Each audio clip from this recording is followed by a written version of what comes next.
Hello and welcome to the Inglorious Bards. I'm your ambitious Game Master Tom, and this is Adventure 33. We're coming to you live on twitch.tv/Inglorious Bards every Tuesday night, rain or shine, unless we're mildly inconvenienced. And we are excited to have you join us on our crazy adventures through the deserts of the southwest of Varen. Our heroes have been getting closer and closer to some dangerous, fun areas. We're excited to see what happens next. But before we do, let's have a quick introduction of our different heroes so we know who our cast is. Let's start with our fetchling gunslinger who goes by the name Hemlock. I'm Hemlock, keeper of Thunderbolt and Lightning, a.k.a. Pancho the Pistolero. Okay, more on that later.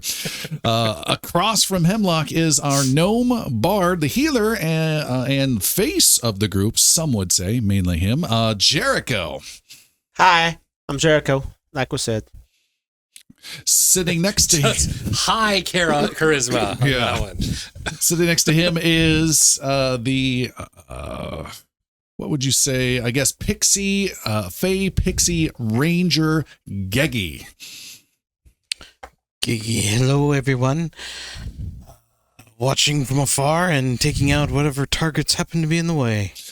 And across from Geggy is the human champion, Yannick. Sir Yannick, first champion of Carahel. Keeper and all of the around, Adventures. okay guy. So we're getting some very specific titles across multiple group members. It's all Zaldor's fault.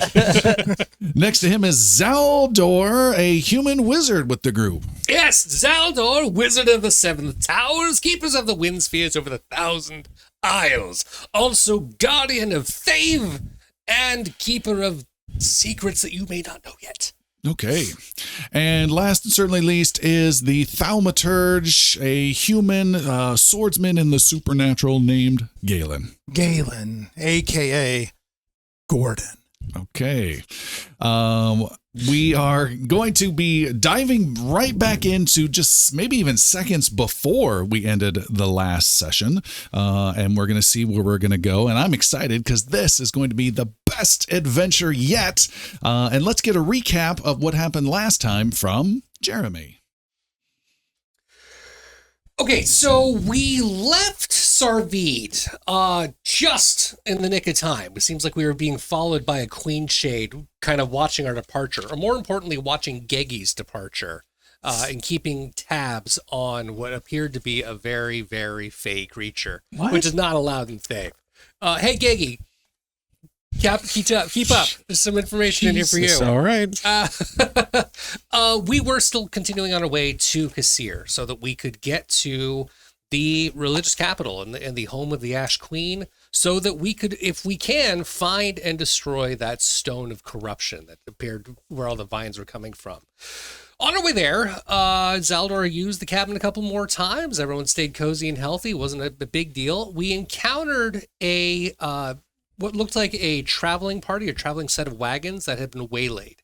There were 3 gigantic cages on top of these wagons that were just massive, that were all emptied, like opened up emptied. And there didn't appear to be anyone in sight, except for one person. We found a woman on top of a hill who was crying out to us, telling us to watch out.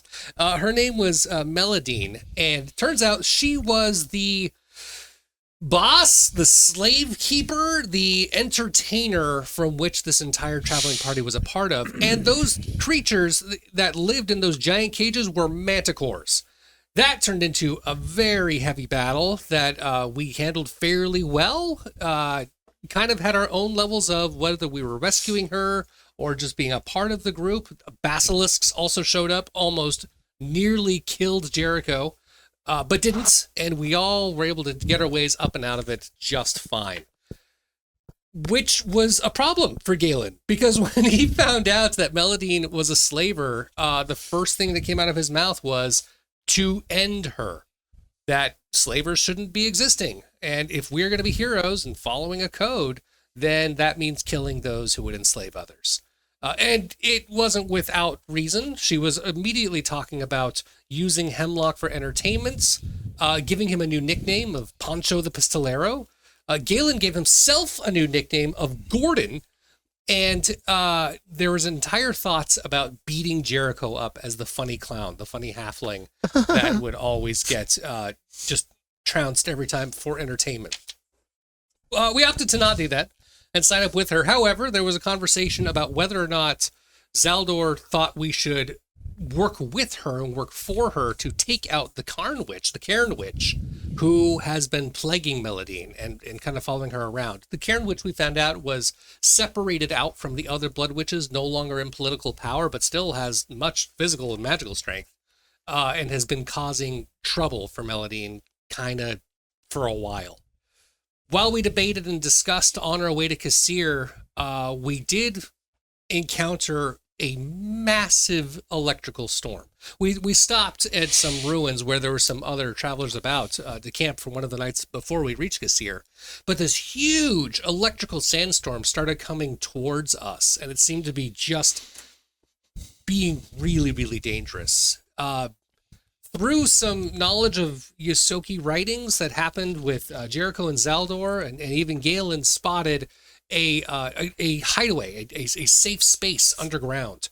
So they all dove underneath. Every one of us climbed underneath and heard the storm just rattling and battling against the walls. Even heard some sort of knocking or someone apparently attempting to get in to this safe hole that we were a part of. And while we were waiting for it to pass, and while we just bracing for a fight, Hemlock right by the door with one of his pistols, a trap door underneath Zaldor appeared out of nowhere, and a character named Apprentice Wizard Maze identified Zaldor by name and ended with, "Come with me if you want to live." Zaldor did. And that is where the adventure begins. Hang on. Still got it. We're almost there. So 1 second. I got it. There.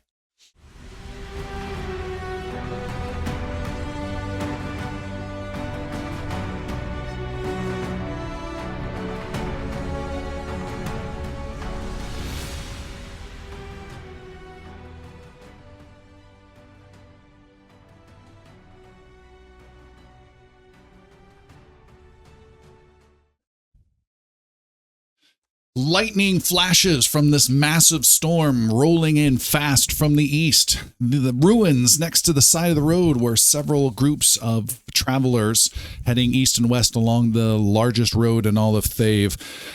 Try to take cover as best they can with tarps, with ducking underneath structures that have collapsed walls, collapsed roofs, and the sand just blasts and blasts. The wind is kicking up everywhere. The in the middle of the night, this dust storm rolls over, whipping ropes holding down the tarps. People are calling out to one another to take cover. In more than just a desperation to avoid the weather, they seem genuinely scared, and for good reason. As the dust overwhelms these ruins alongside the road, visibility drops to near zero. The sand just blasts and wears away at all the walls of these old buildings, and figures appear within the sand.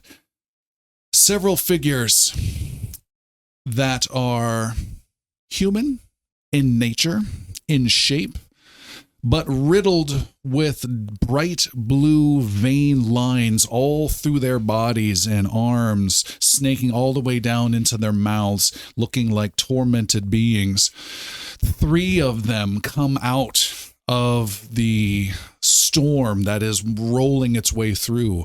All 3 of them are held back by chains painted in some sort of red paint, held by a red leather armored assassin figure with twin blades off of his back. He goes walking in to the ruins, holding on to these chains as the 3 blue-veined, tormented beings at the end of the chains pull hard and start scraping at walls and trying to find something desperately. Off in the distance, we can also see more blue barely in the visibility, as there must be another group of these creatures being brought in. The creatures pull off to the right and start tearing apart what's left of the old dilapidated door, and you hear people inside screaming as it goes inside. The other two creatures are pulling in a different direction. The holder of the chains, the red armored assassin, peeks into the door.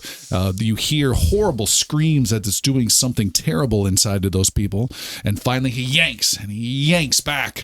The creature comes racing out towards him, and he quickly comes out and cuts it badly with his blade. With one motion, he brings out his blade, swipes and cuts it. The creature falls back, dripping some bluish blood, and then tries to get away, again yanking at the chain. He flicks the blue off of his blade and sheathes it on his back again. The two other creatures pull him in a different direction, where he goes towards a larger circular building made of clay and stone that's been worn down, with several large wagons parked outside of it. The creatures pull him inside. The three creatures start running around and grabbing and clawing at bedrolls, and one of them starts attacking a horse that was brought inside to stay out from the effects of the weather, and just starts clawing and tearing apart, the creature giving a horrible sound as the blue beasts start eating it. The original blue creature with the blue veins seems to notice something and starts pawing at the ground like some enraged, curious cat finding something hidden, and it starts to claw and claw and claw. And there is some sort of strange seam of an opening. Unbeknownst to the creature or the assassin holding on to it, it is a old secret warren used by the Yosoki that has been long left behind. The creature starts pulling and clawing, finding little bits of seam, desperately trying to get in, making terrible guttural noises.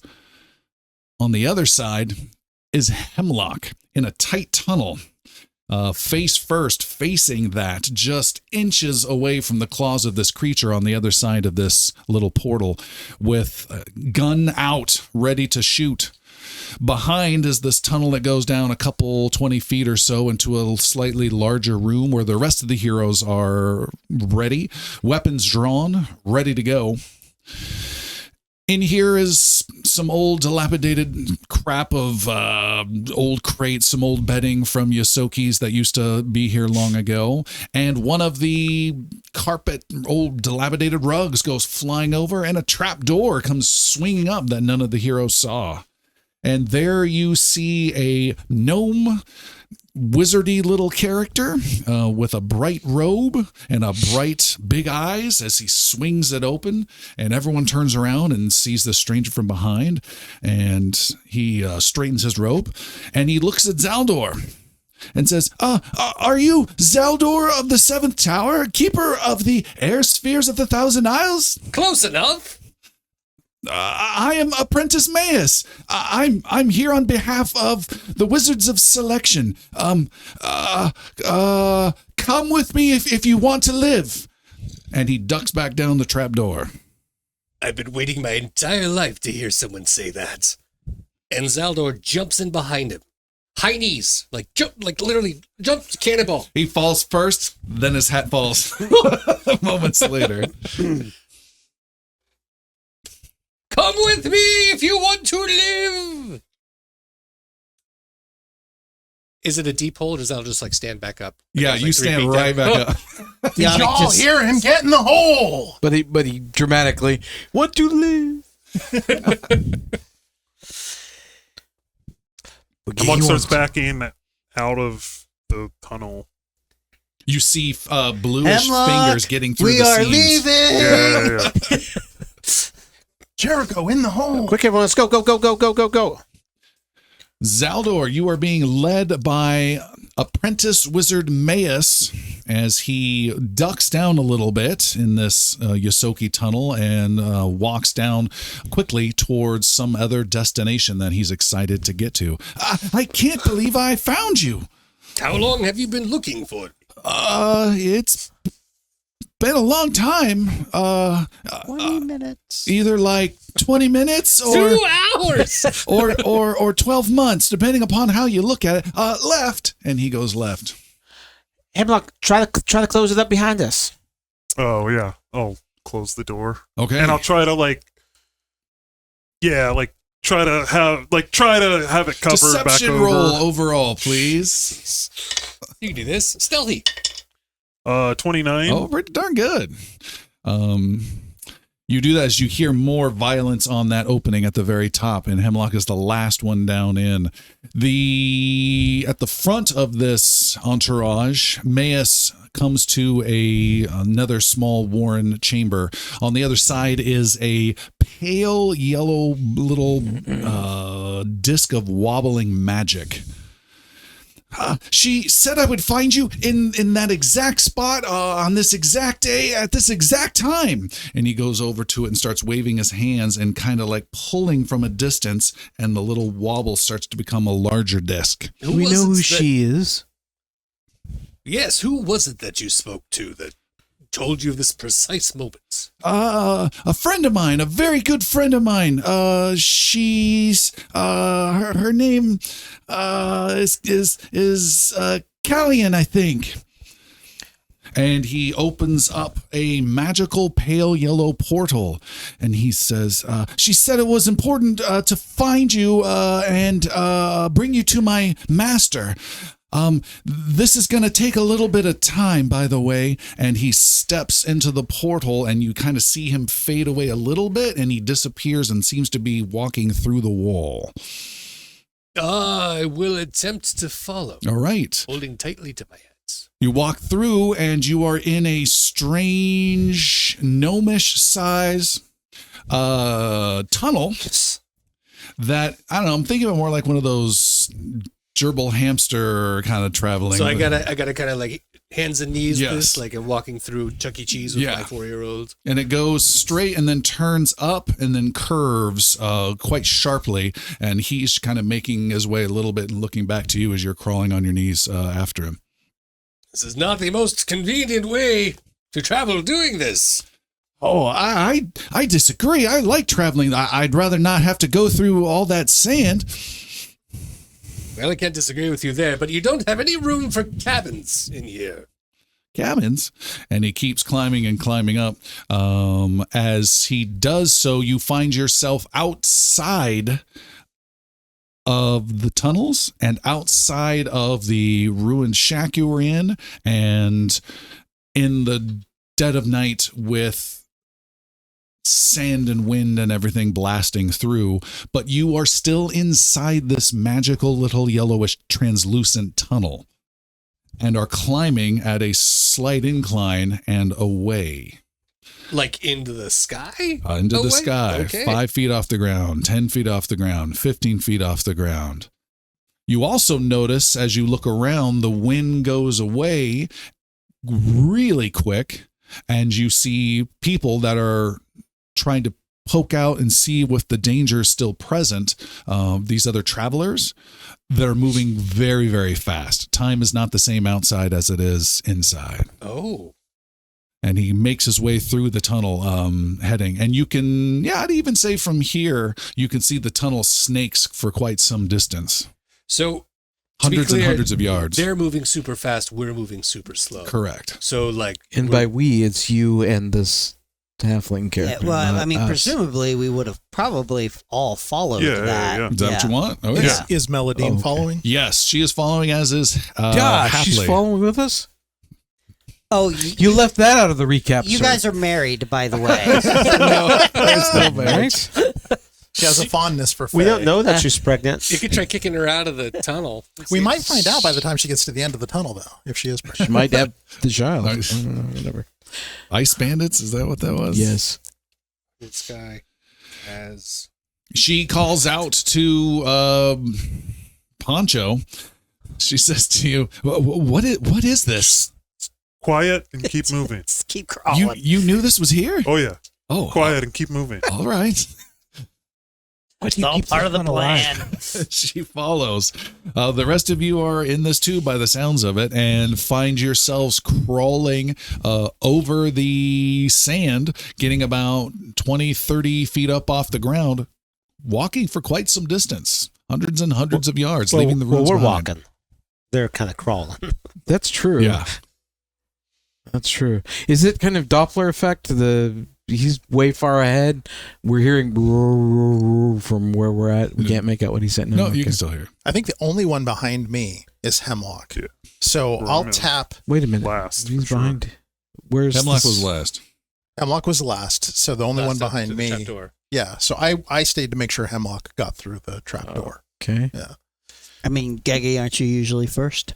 I am frustratingly I'm not, but I am doing my best. I'm watching this new person. So whoever's in disgust. front of me, I would assume it's Jericho or Okay. Yannick. Tap, tap, tap on the ass.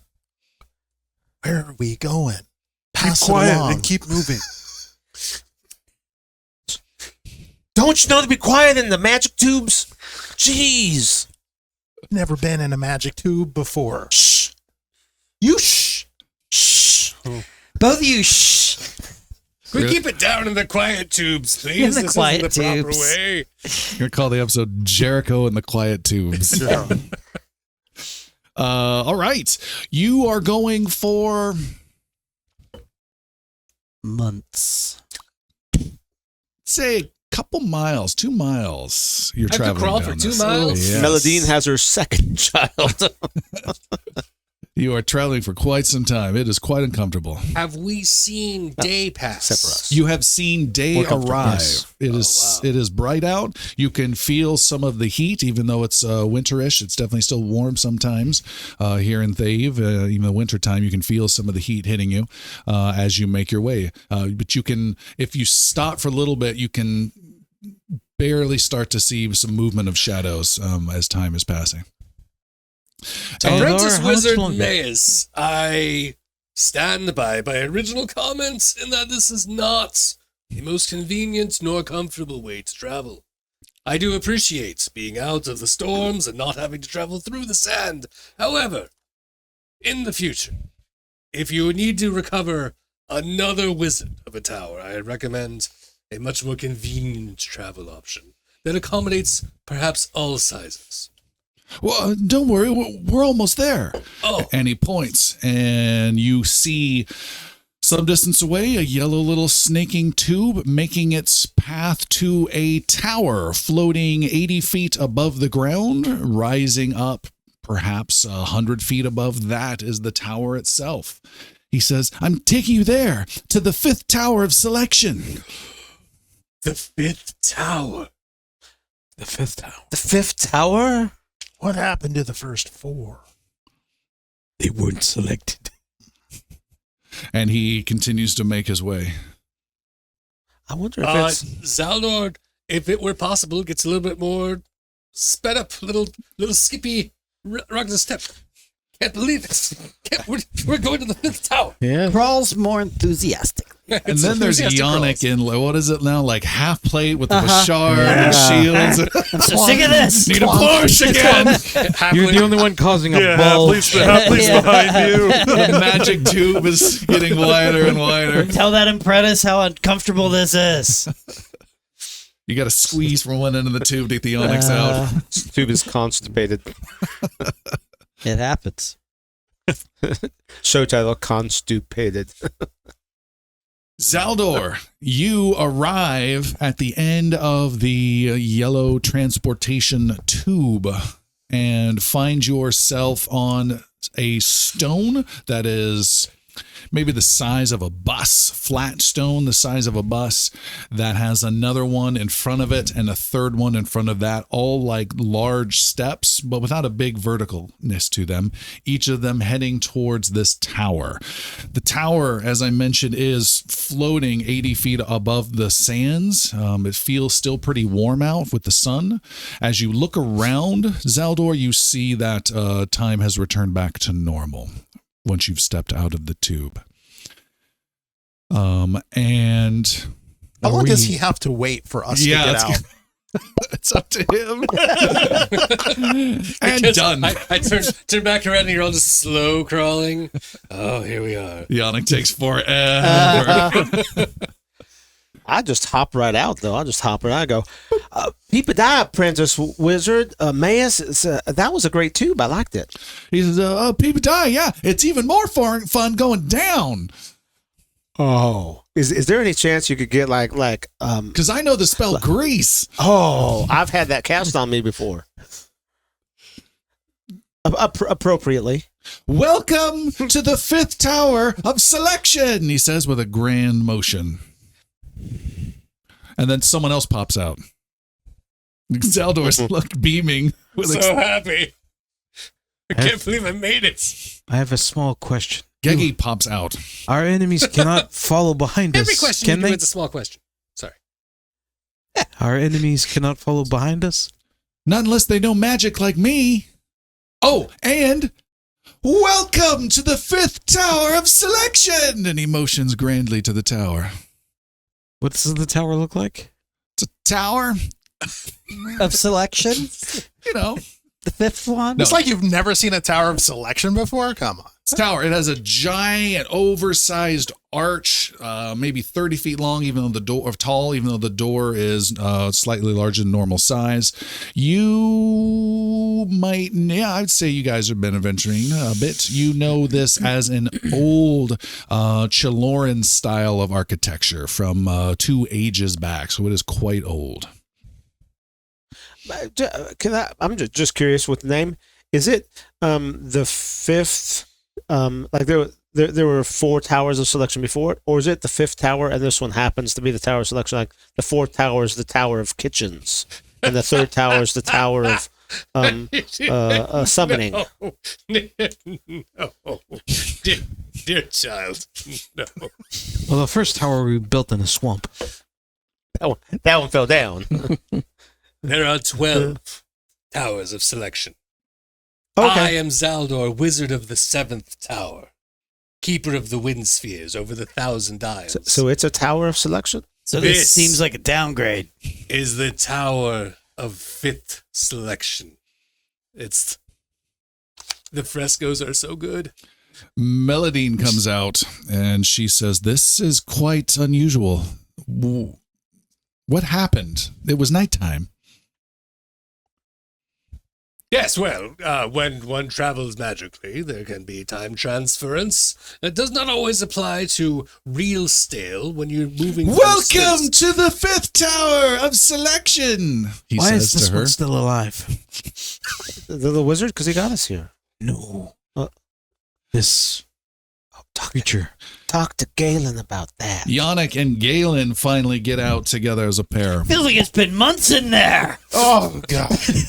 May I welcome you to the 5th tower of selection? Yeah. And I think that's it. No, we got one more. Oh, really? Oh, all right. And he sits there and waits forever. One comes out. A bullet slowly is making its way through.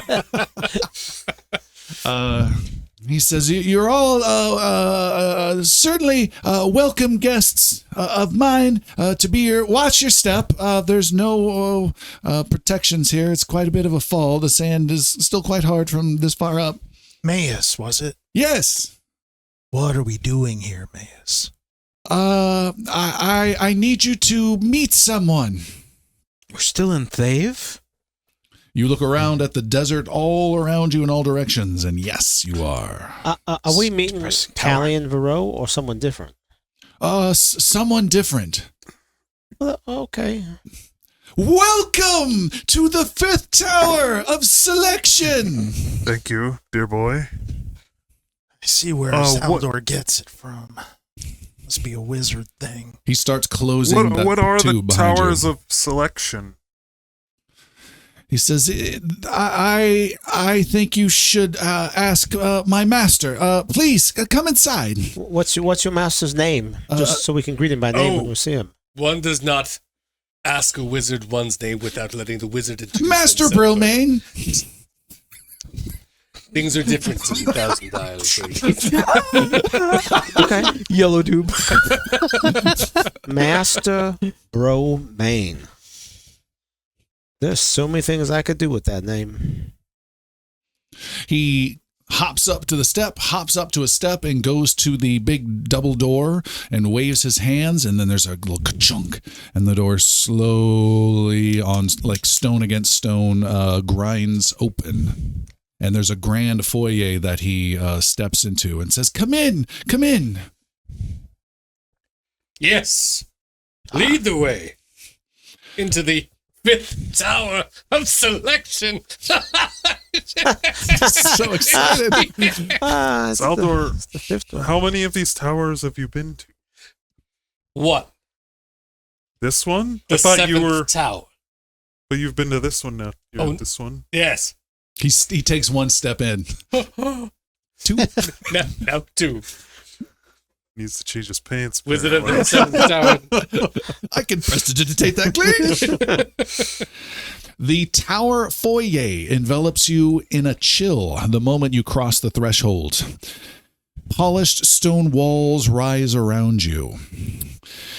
The floor beneath your boots is a vast mosaic of shattered ruby and gleaming obsidian arranged in a near-endless spiral. Each fragment glints, catching your eye with an uncanny, almost unsettling rhythm. Ugh. Zaldor recognizes the floor patterns as powerful protective sigils that had better not be touched. Heavy tapestries drape along the walls, dyed in the deep crimson and black of Thave, and embroidered with silver thread depicting scenes of Thavian legends. Mixed with them are some more modern tapestries featuring a beautiful elf posing on the plains of Calavier that Zaldor fixates on for quite some time. Near the entrance where you guys are at stands a dark metallic statue of a jackal-headed guardian, black as coal and half as tall as a man. To your left are heavy iron-bound doors, and to the right, a darker wooden door sits with Thavian script across the door, almost moving like a river of ink.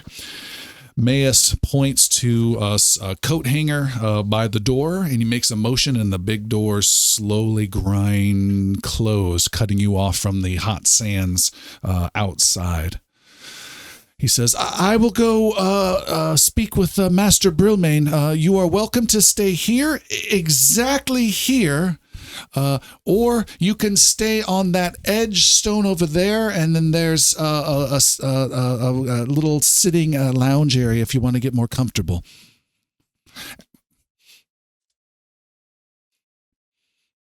And then he walks over to the... We have a technical challenge going on?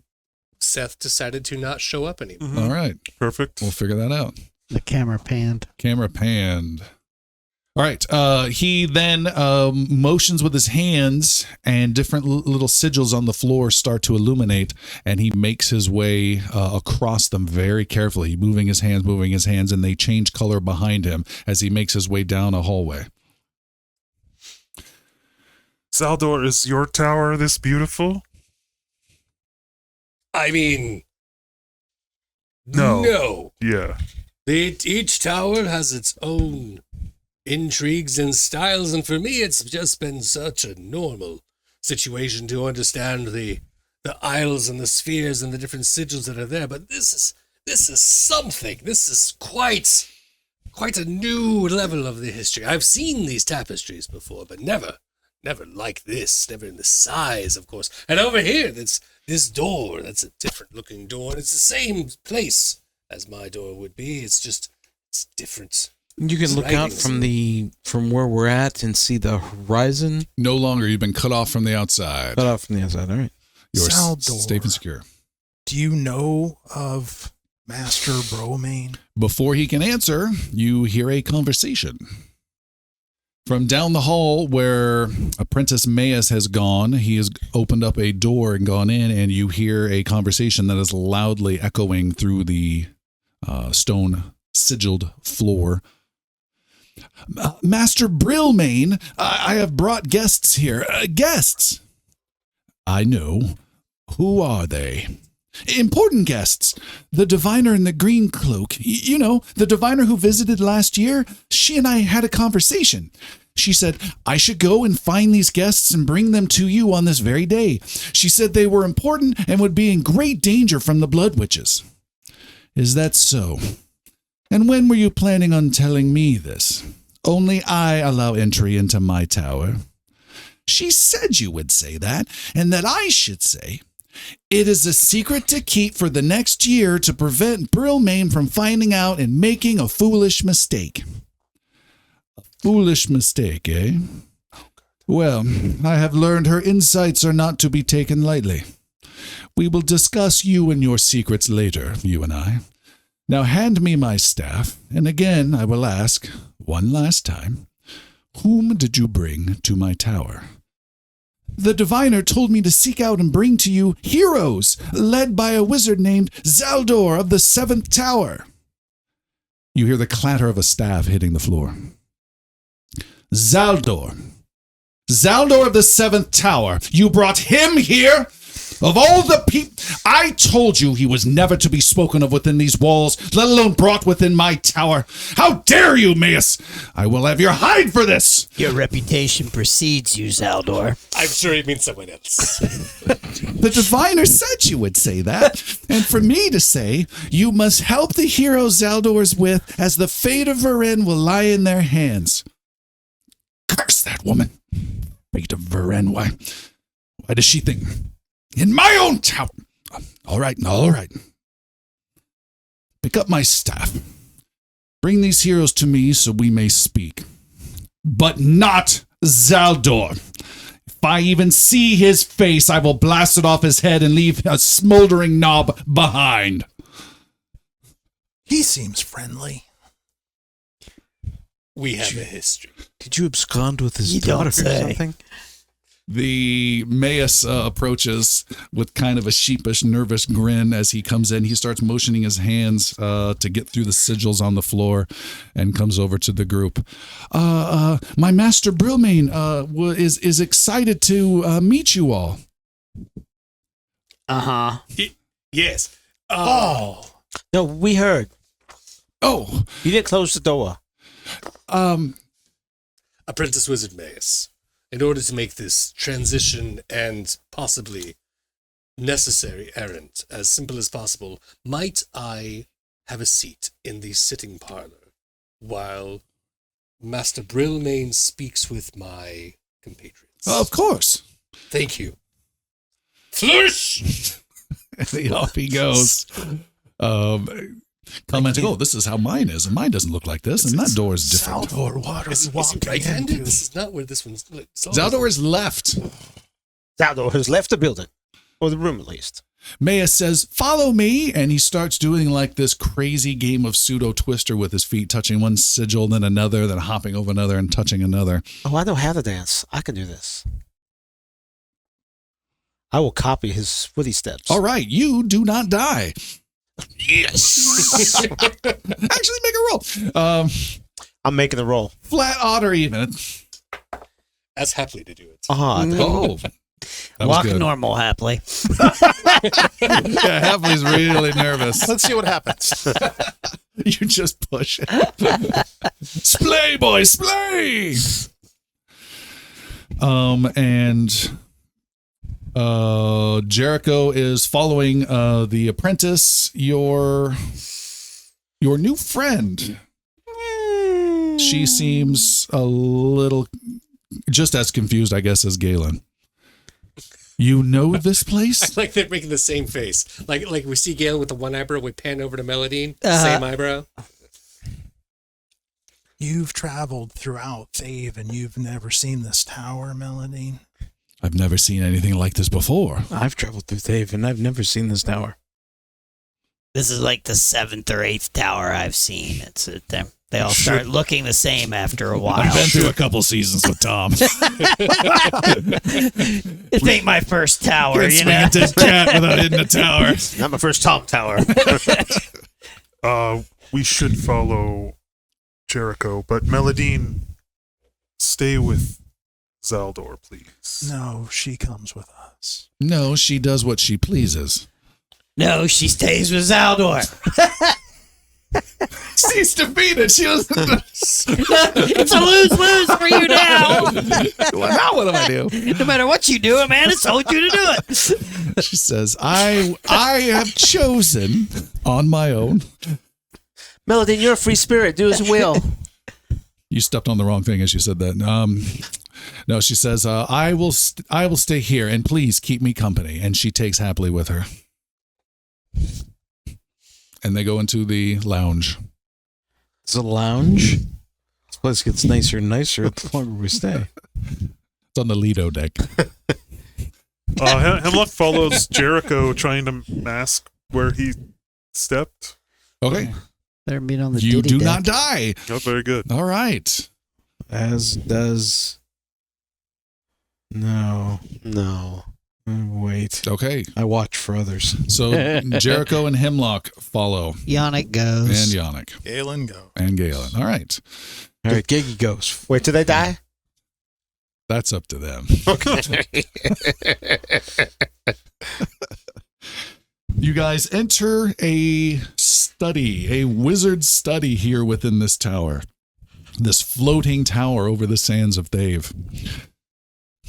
The study is a sanctum of arcane wisdom, though a layer of Thavian sand still coats almost every surface. Very faint there. It's not kept well clean. Shelves soar from floor to ceiling with tomes of every shape and size.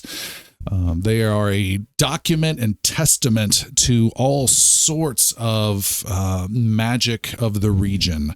You see a whole section on blood magic, a whole section on the arcane wall, sections on thaumaturgy, sections on summoning, and all sorts of things. There's maps with strange symbols drawn all over them. In the center is a grand chandelier that creates a violet light that illuminates things in a strange otherworldly glow. There are strange shadows that cast off of it over a massive obsidian desk that dominates the room and gleams and glitters that obsidian can. It's strewn with items that speak of arcane nature, delicate brass scales, a thin wand with intricate carvings, a journal bound in cracked leather.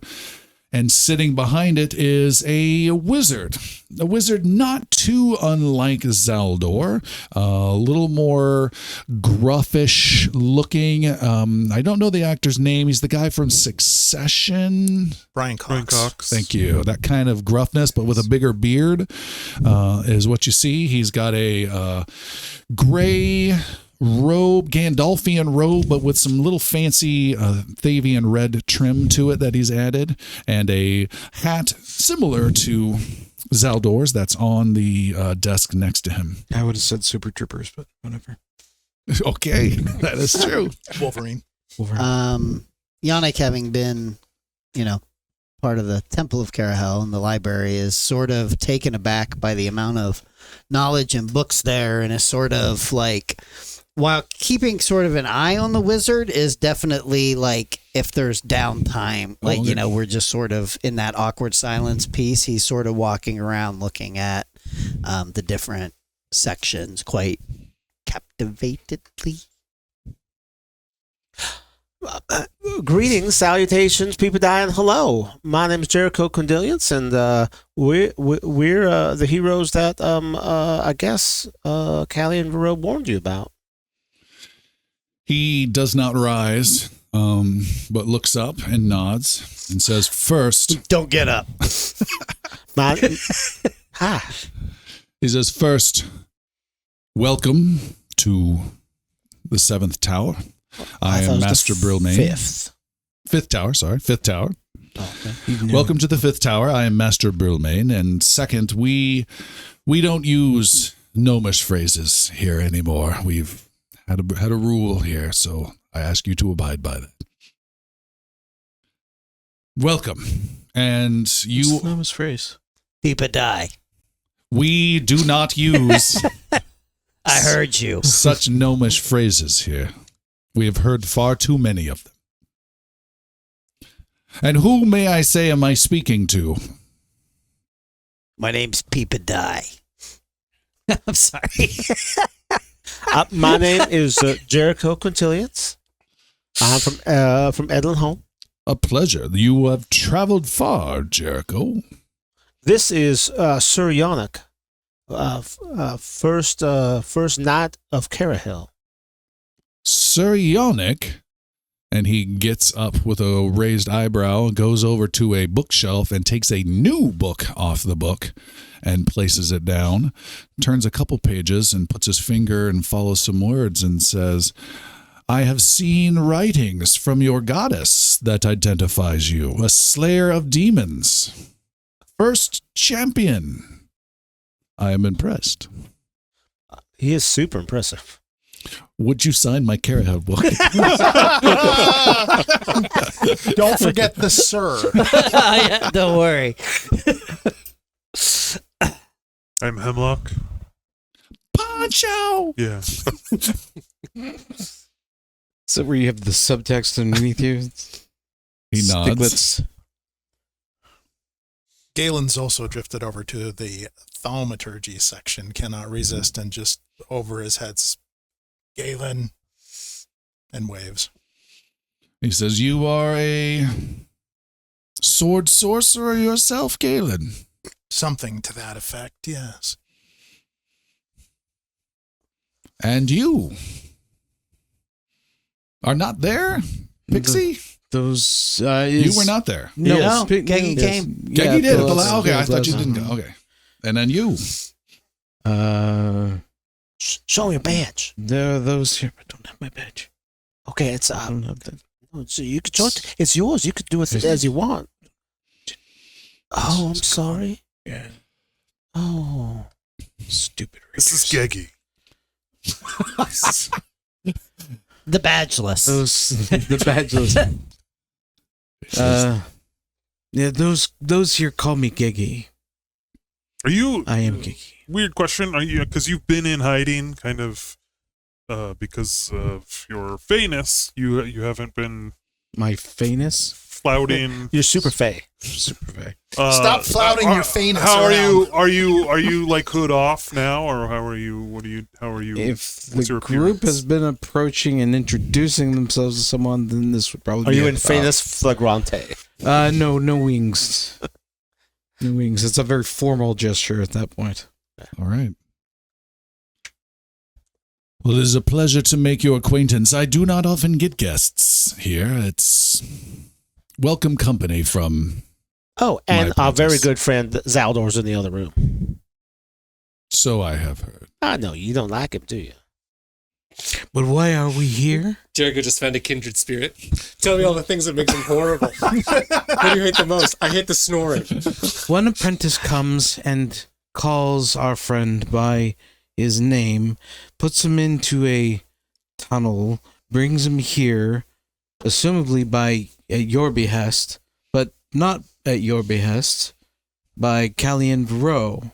We know her. You do. Oh yeah, So we go way back. why are we speaking with you? And they call me Geggy. Well, Giggy,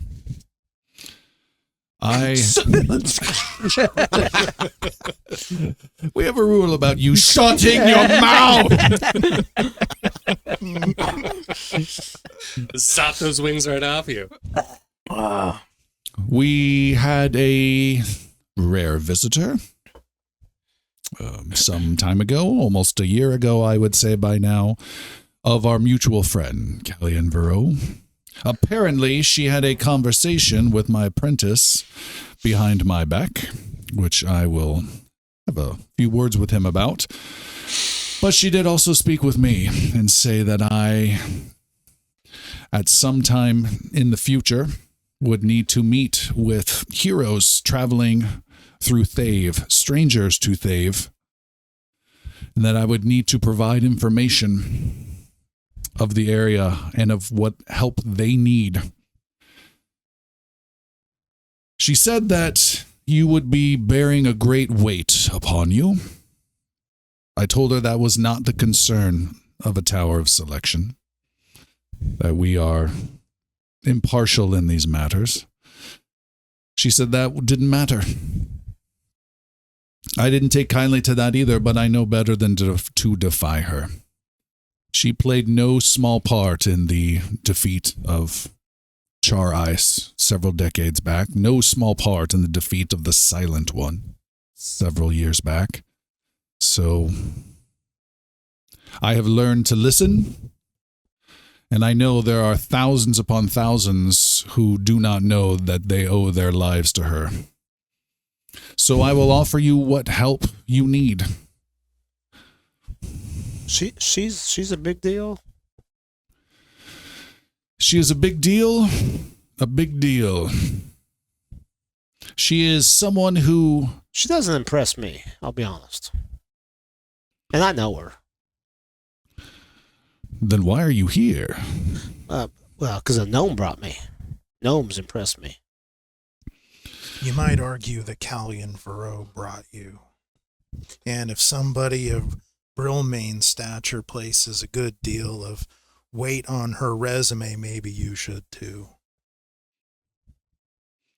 So if she said you are here on some grand quest that I would need to provide information for... That would be helpful, yes. What is this quest? We don't know.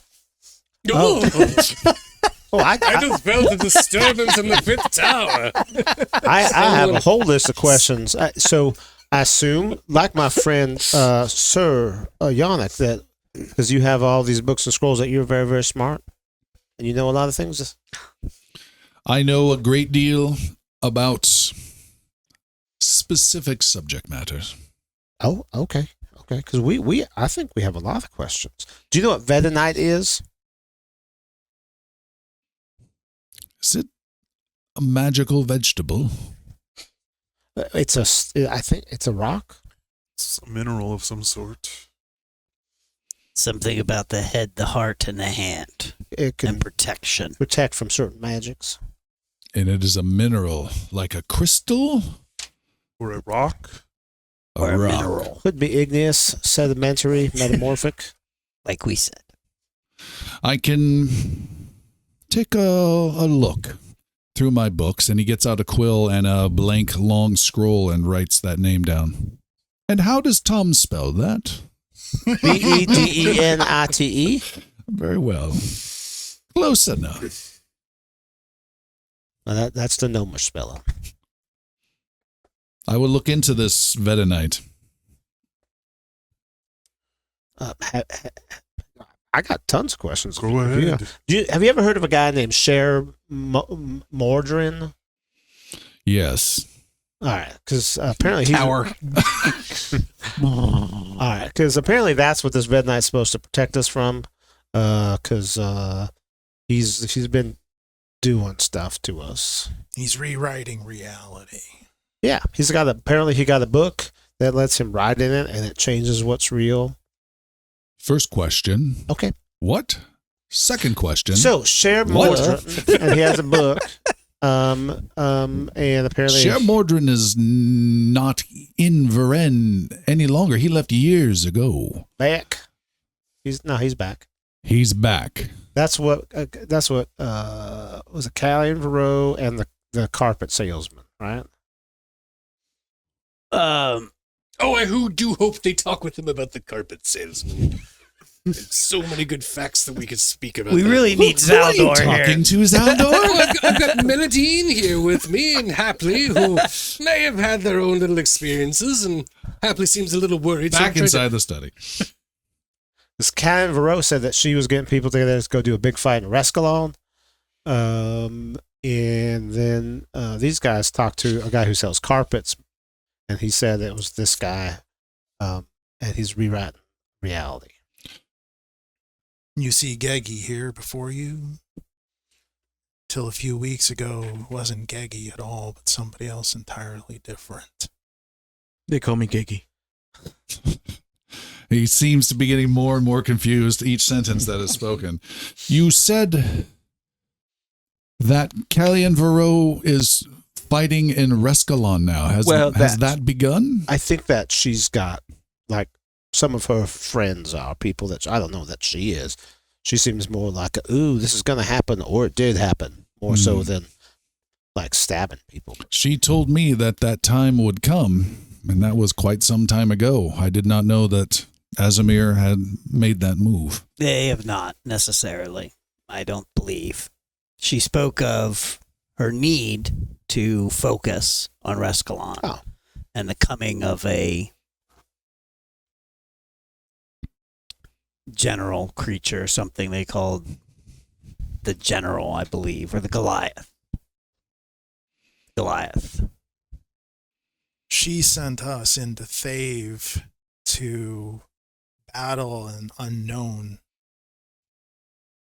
evil here. We were to uncover it and stop it. We were headed to Kasir when the sandstorm caught us.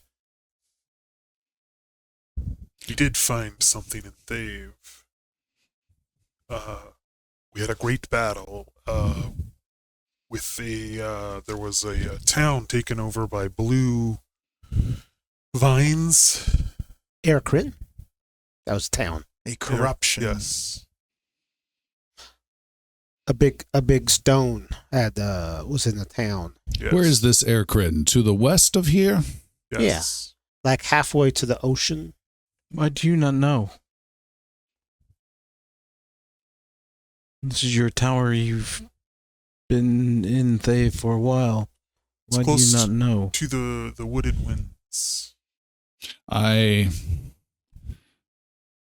West of Sarvid. I have sensed that magic. That is what I do here. I am a cataloger of magics. I keep an eye on the arcane within this region of Varen, and I have detected changes like that. Dangerous things have I detected as of late. Yes, very dangerous. Yeah, and there was a stone in the middle of this village. It fell from the sky. Yes. And it looks like parts of it were taken. We destroyed what was left.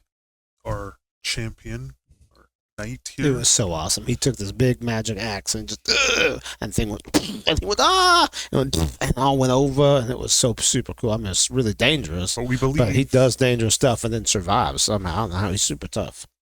One thing I hope that Jericho doesn't do is ramble on when they try to get to certain details, because we have a lot of questions they would cover, and it would be terribly inconvenient if they just got kicked out. I know that reminds me of a story. One time I was traveling. Would it be possible for you and our friend Zaldor to put your differences aside? He would be a great asset. I don't think that would be advisable. We have a history, Zaldor and I. And a restraining order. Did he steal your woman? The two of you couldn't put your differences aside for a simple conversation? When the fate of the realm is on the line, whatever feud you have is more important. Possibly a related question, but how does the Ash Queen tolerate your presence here in Thave? That question I can answer. She is not aware of this tower. That would make sense. He hides away. That's why he doesn't know. We believe this stone, the pieces that were taken away, are in Kasir, in the hands of the Ash Queen and the other Blood Witches. And this stone is with this magic you were speaking of? Yes. creates the corruption, it grows from it. We do not know what they are doing with it or the purpose of it in the first place. It makes yucky vines and yucky creatures, and apparently it made one bad horse and one bad man, but Galen killed them. He says, gather here. And he goes Can I over go get to a table. Zaldor? You go get Zaldor? Can I ask? Oh, okay. He says, no. Come look at this map here. And he points to a map of Varen and stands over it with pride. And there's cool little images and trees and mountains and hills, but there's magical little blue lines that give off little light connecting different things. And he says, gather round, and which do you want to know about? The larger picture of magic or something more specific? Because I think I have much to tell. This is where we do need Zaldor and his wisdom and his knowledge. I know whatever challenge or history you have, please, we ask of you, set it aside. Because his perspective in this is important. He was selected by Callian Vero. He was seen by Luminara, the dragon, who helped send him on his way. He should be here now. Mr. Brillman? And he's two towers ahead of you, so. One thing I hope they don't mention is the seventh tower. He is he's ignoring all of you, trying to be busy with the map, but he does, at the quiet voice of Jericho, look up at you, Jericho. Zaldor, I don't think he meant to, but he killed my very best friend. I don't know if I can ever forgive him for that. But all this is bigger, so I still travel with him and fight with him, and I even try to take care of him when he's hurt. Did he do something worse than that to you? Because I hope you could step past it to try to save the lives of everybody you know.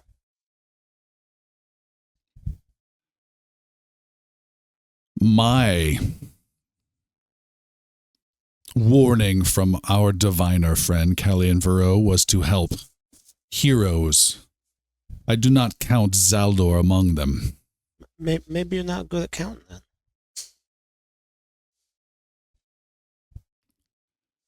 Because he's one of us. He's a hero too. He sits back with a heavy sigh in a chair. We work well as a group because we all have our own individual strengths. Zaldor's his wisdom.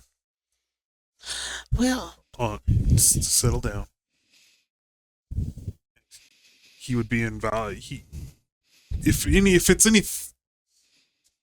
He's probably hearing this entire conversation anyways. No! End scrying spell. Erase. Clear browser history. Mom's coming. I'm gonna go get him. He said, And Hemlock leaves to go get Zaldor. okay. I hope you remembered those glyphs. You take 20 points of damage on your first step of electrical damage. And quickly don't take a second step.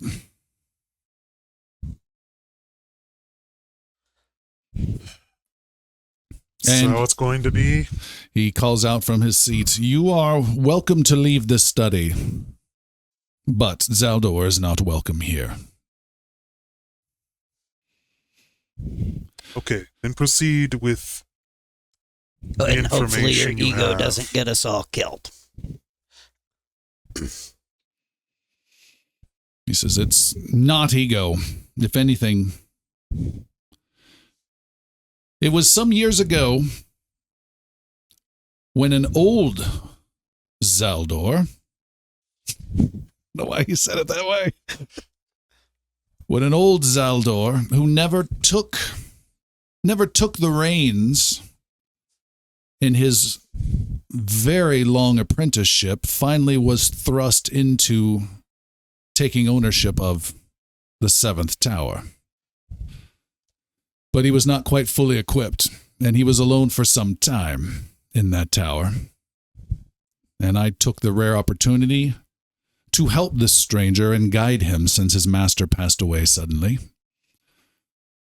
And here, these two old men, Zaldor and I, we spent several years together in that tower with the servants and the locals. And I taught him the ways of searching and seeking magic, using the tower's capabilities, documenting it, how to work within our code. And we became good friends.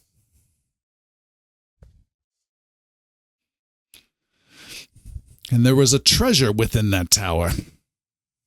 And he nods at Jericho from earlier. A treasure named Elitha. She was an angel sent from above. An angel, not real, mind you, but a young woman from a simple family that I saw out in Calavier before the Legion. And there was a festival, and she caught my eye and was absolutely stunning. I still remember her on that stage and dancing, and I talked with her family and shared what we did and offered her a better life. And she came and joined me, and we were in love. And I have no idea why she was with someone twice her age. And she hung out with us two old fools for the longest time. And we had many, many wonderful moments walking around the stairs of the tower, viewing the ocean from above. And the connection was real, and her smile still is with me to this day. And it was her and I in that tower. But only a few months after her arrival, she came to me and said it was over, and that she was leaving me, and she broke my heart. But she wasn't leaving the tower.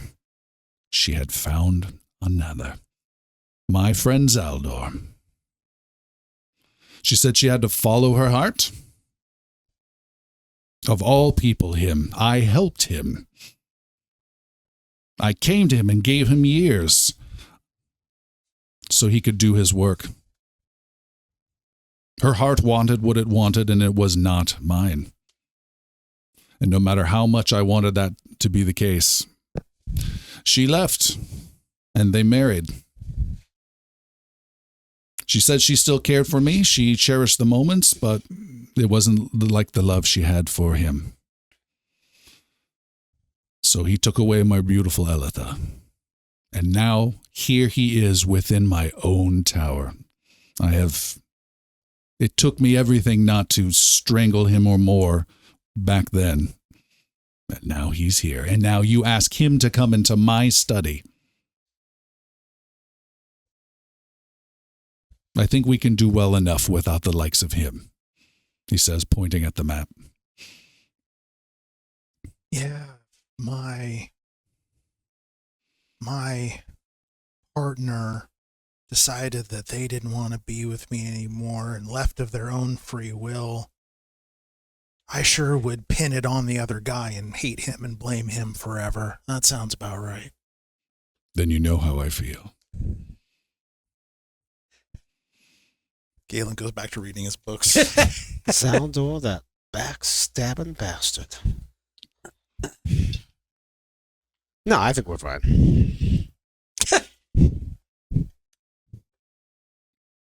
Then please enlighten us.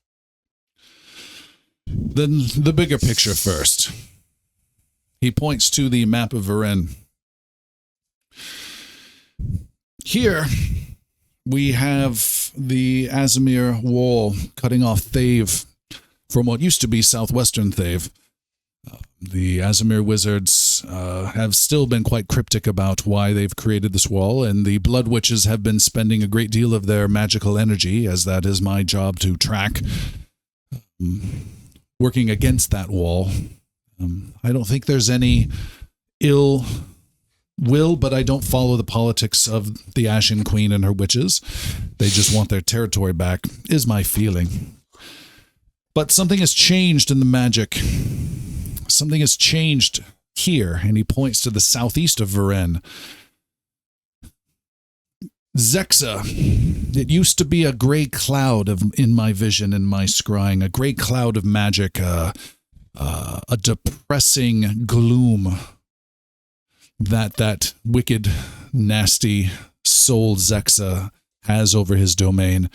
But that gloom is gone as of the last couple years, and it seems to be fading even faster, almost totally gone. And I don't know quite how to describe it. The magic now has a hollowness there in Zexa, and I don't know if it's something has changed, if I'm missing something, if I'm being prevented somehow, even though that is what I do, seeing magic, or if this is some sort of calm before the storm, but something has changed with Zexa.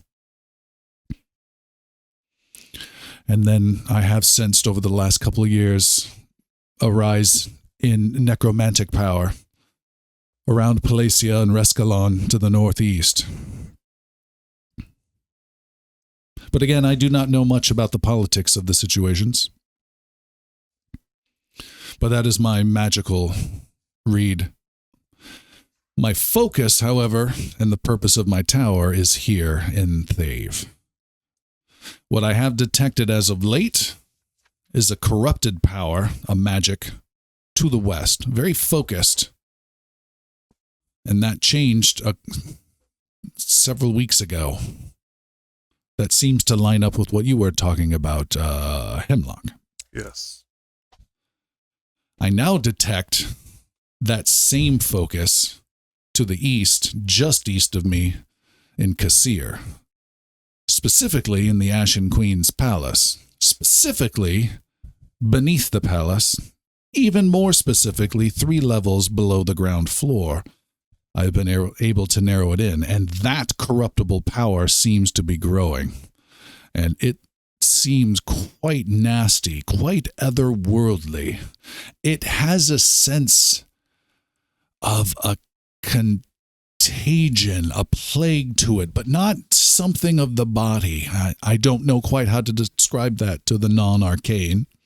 No offense. And I've detected one other thing that is becoming more and more alarming. And that's also been over the last couple of weeks. There's always been how do I describe this? A bit of a pinprick of conjuration magic within the Ashen Queen's palace.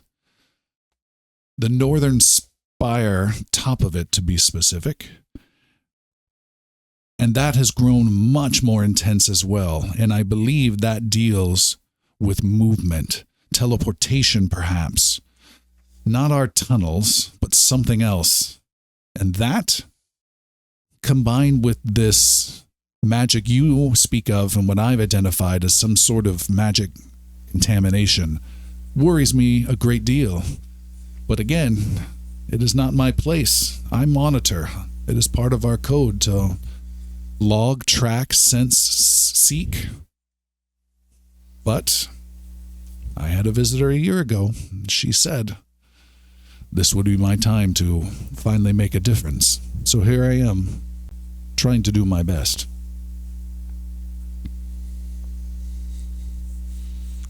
Having studied the magical arts for so long, have you cataloged ways to counter or protect yourself from these powers like the blood magic the witches use? May I ask why you ask that?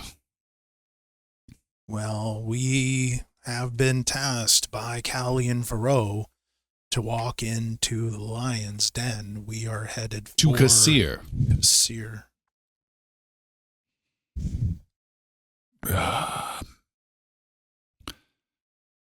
You have heard how he looks quite uncomfortable. You have heard me speak with great reverence about her, Callian Varro, but I feel obligated. Since she's not here, looking around at the walls,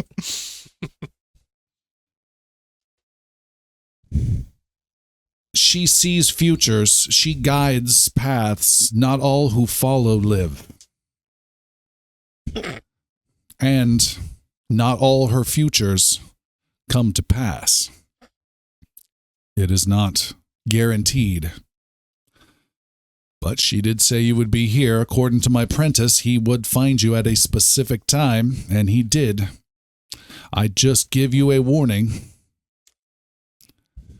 that if you seek safety, if you seek assurances, if you seek returning home to a warm fire when this is all done, do not follow Callian Varro.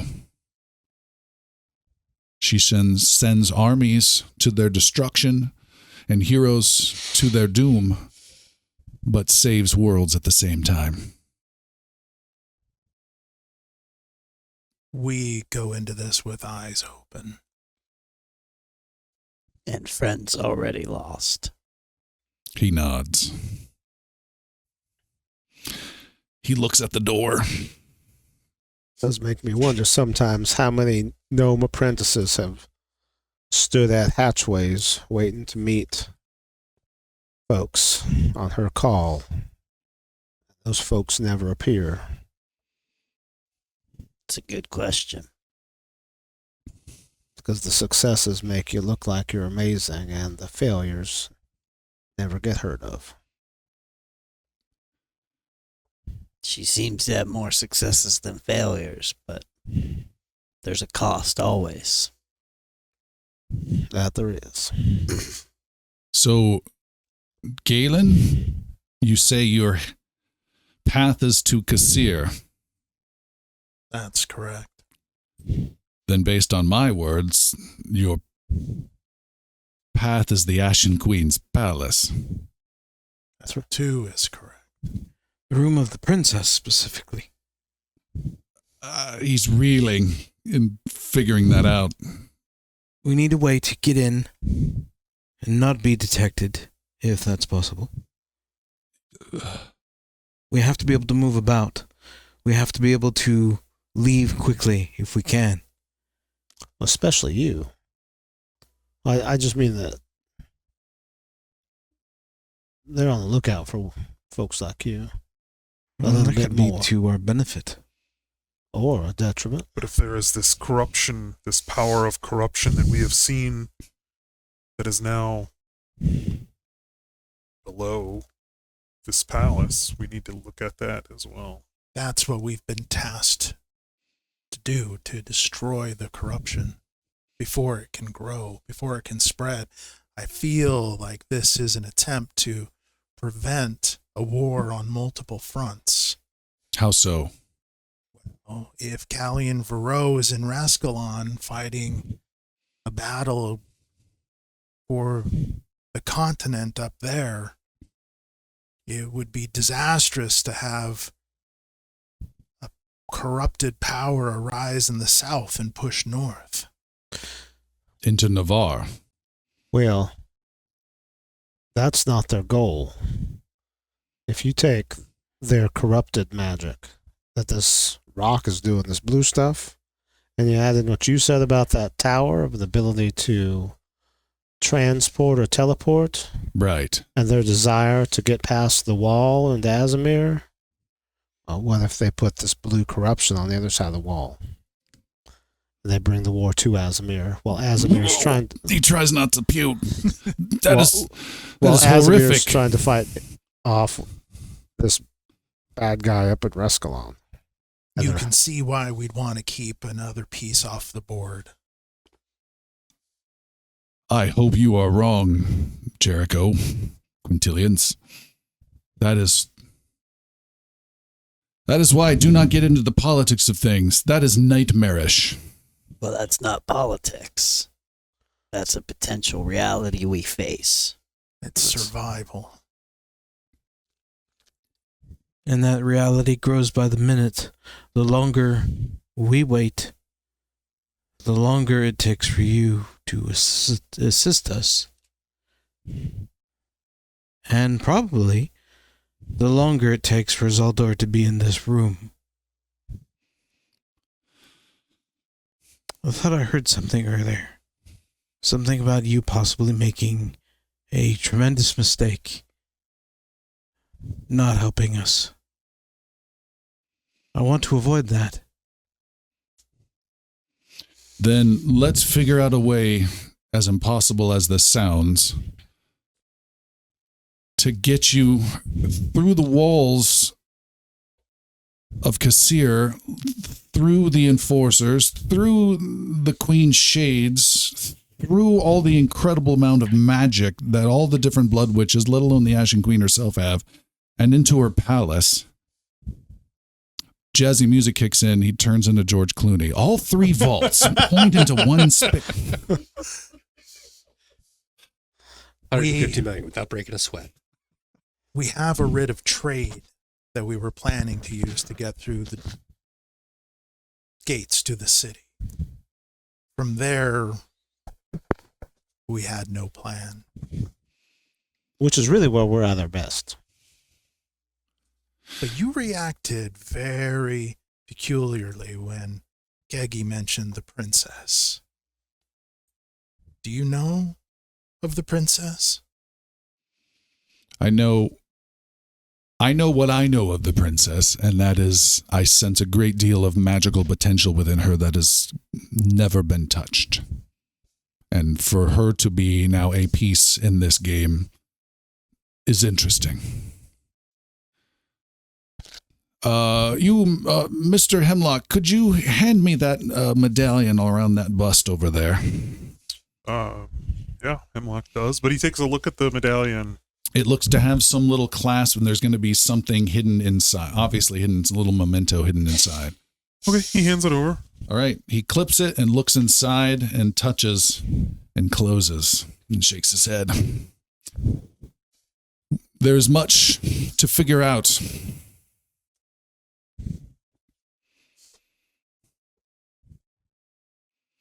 And What do much you- to plan. Were you going somewhere with that? What can we do to help? Hand me that book about the betrayal of Alcanet, and hand me that box over there that's locked, labeled "Do Not Open Mayus." And let's get to work. What And was that? we'll take our break there, and we'll be back in just a little bit. See you in a couple moments. Towers. All right, we are back. Thanks again for joining us. Don't forget, you can check out all these episodes on your favorite podcast platform for audio as well as video on Twitch, and all the videos are saved to YouTube if you want to see our inglorious faces, battle maps, and all that good stuff. And check out ingloriousbards.com for links to all of that, as well as our patreon.com/ingloriousbards to help support the show. Every bit helps. You are in the tower, in the fifth tower, in the study of Master Brilmain. He says, "All right, as I see it, to get you into Kassir, we have several challenges. One, you've got to get to the gates of Kassir. 2, you need to get through the gates of Kassir. 3, you need to get through the city. 4, you have a gnome with you. Not ideal. 5, you have a pixie with you. They will hunt down and slaughter a pixie within moments. 6, you've got to get to the Ashen Queen's palace. 7, you got to get around through and inside and maneuver around within the palace. 8, you have to figure out a way to deal with this magic or multiple magics. And I think that's the least of the concerns. 9 is the one that I have the most concern with, and that is I have sensed the Ashen Queen trying to sense you. I feel she's casting a wide net, doesn't know quite what's going on, but knows that there's something afoot. And as you get closer and closer to her domain, it becomes easier and easier for her to find you. So beyond physically doing all of this, you have to remain undetected from her. So those are the only 9 challenges as I see them. It doesn't sound too bad at all. I mean, when you put Great it that episode. way. Try not to puke. And a great episode title, The 9 Challenges. But then you also disregard the fact that we have to get 3 places within the temple or within the palace. What are the 3? 3 levels below the spire and the princess's bedchamber, apparently. A question. Yes. What? Why? Tell me about the princess's bedchamber. That's personal. I don't really want. As you spoke to me, your personal needs do not trump the need for saving the world. So let's leave the princess out of this then. She's part of save the princess, save the world, as they say. Oh, that first season was good. That's a good one.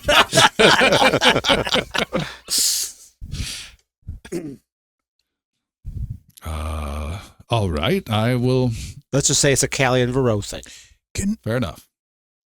I just realized I don't know who the princess is. Who is this? The Ashen Queen's daughter? Again, I don't deal in the local affairs that you seek.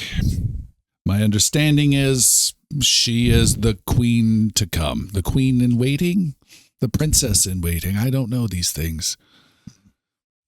But she will Heir to be the throne. Yes. She's cute. I don't know. She's going to be a blood witch at some point. I would assume no. Oh, a blood witch is like fundamentally unattractive. One of the worst things to do, by the way, Happily, if you're ever talking to a wizard, is try to not distract him when he's making a plan. Because if we never get into our plan, the whole thing just falls apart. I'm sure they won't do that, though. They're very good at it. Dig the I exposition. mean, they're at least fundamentally unattractive on the inside. Well And said. that's If where it that really matters. counts, I've found. Glorine was beautiful inside and out. So, step 1 of the 9, get you to the city.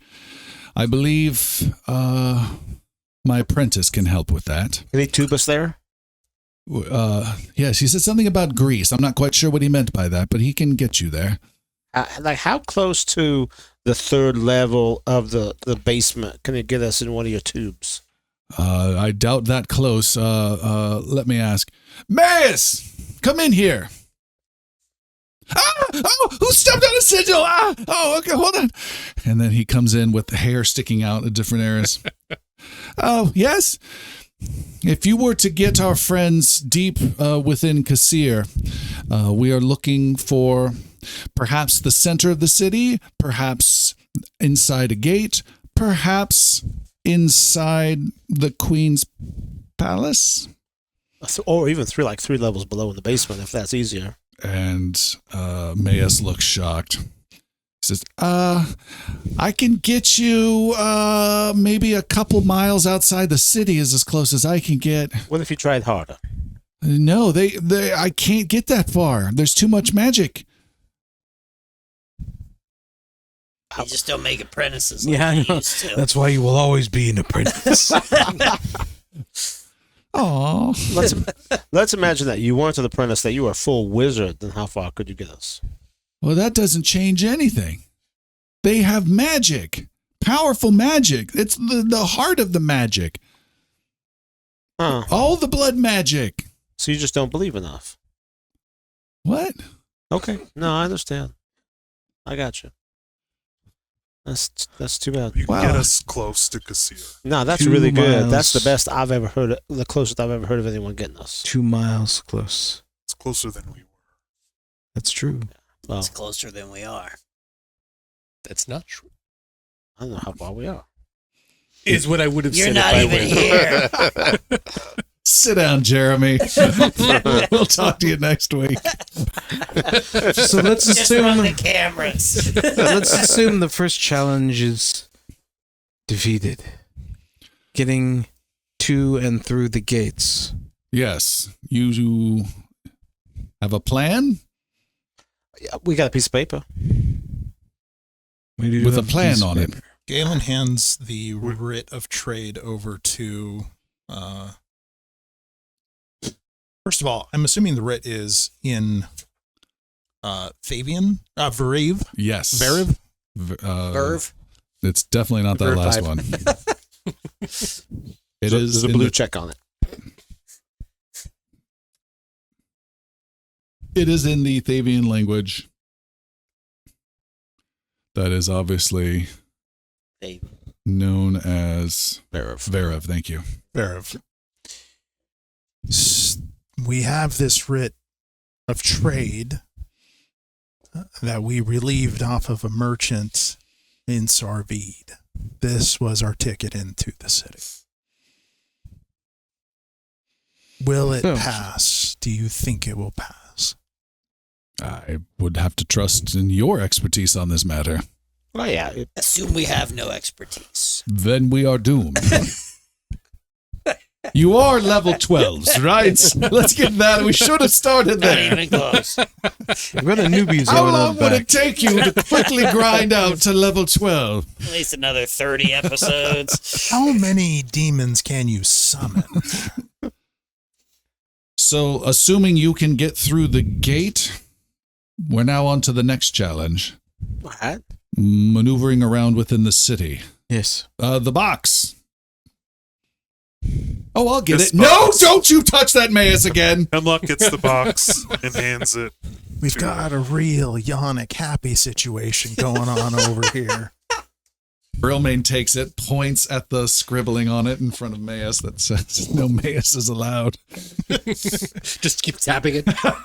He flips it open and takes out a potion with some little sparkly glitter stuff floating at the top and shakes it and starts to swirl around and puts it down and then gets another one and swirls it. It looks very similar, shakes it and puts it down, puts one in front of Jericho and one in front of Gegi.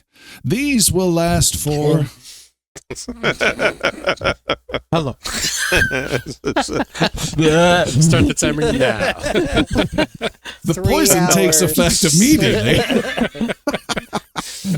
You can kill a basilisk.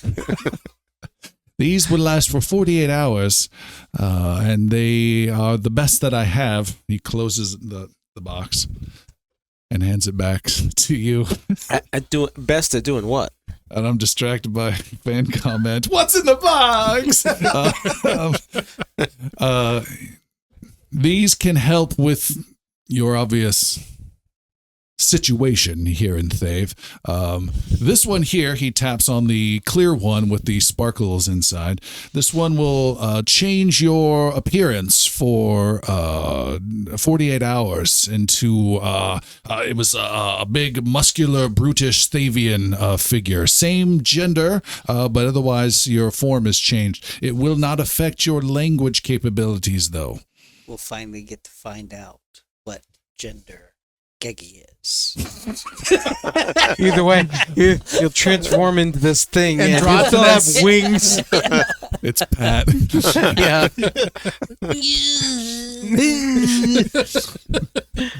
My name is Chris.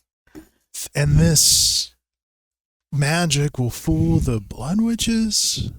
Well, we haven't gotten there yet. Proceed. Oh, and the other one's a large ogre. So we have that section completed. And which of you is going to take which potion? So just one does the same thing but makes you even bigger? No. Ogre. Oh, ogre. The Oh, other that's one's a what- large Thavian I don't have a preference. Do you gendered have, person. do you have a preference? Do you want to be a human or an ogre? It's Rochambeau for it. Okay. When is the ogre? Okay, the winner's the ogre. Okay. Ready? Oh, That was That was scissors late. over Oh. paper. I thought we were Gaggy doing wins. one. I thought we were doing rock paper scissors shoot, and you were doing rock Wait, paper wait, wait. scissors. Are we going on 3? Is that all Yeah, three? so I want him taking the ogre. Yeah. I'll take the ogre. All right. We also need a hero point that my alert has come up. We need to give out. And we have a guest here in the studio. Fan Thonwill has joined us. Thank you so much for joining us. Yay. And someone gets to gain a hero point of your choice. Zaldor for being giddy Oh. in the tower. All right, Zaldor giddiness. She not only gave you the hero point, but a reason. I like Yeah. that. That's good. And we will make sure you have no opportunity to use it the rest of the episode. It's a late night hero Oh, that's right. point. It's just not, no, honor 9 to be o'clock. nominated. No, not a late night hero point. No, yeah. We're burning the candle. All right. Then you must find your way through the city. An important Thavian custom I would suggest keeping in mind is the arrival sacrifice. Cutting yourself a drop of blood, normally within a very public space, and defining who you are, admitting a wrong is another thing. The blood witches love to have that sacrifice of how you have wronged, a sin perhaps. That might help curry you favor. You seek out the Queen's palace, and I cannot help you there other than to say it is just off the center of the city. It is quite obvious. It dominates the environment. I can tell you one bit of, what did we say, the politics. Use this for whatever value you can. These blood witches certainly will have no love for you if their queen senses there's something wrong, but they also do not have much love for their queen. They are quite an infighting group. Anyways. Well, that's super helpful. I think we're gonna be fine. We're just gonna do fine. Everything's gonna be fine now. Was that step 4? I think so. I think 5 through 9 What are you doing in here? are implied to be just great. I just need to see.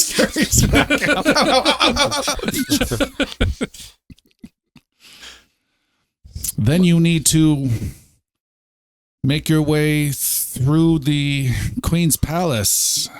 Yeah, I think Hemlock had a great idea there. You know those the blood guards? Is that what they're called? They're assassin guys.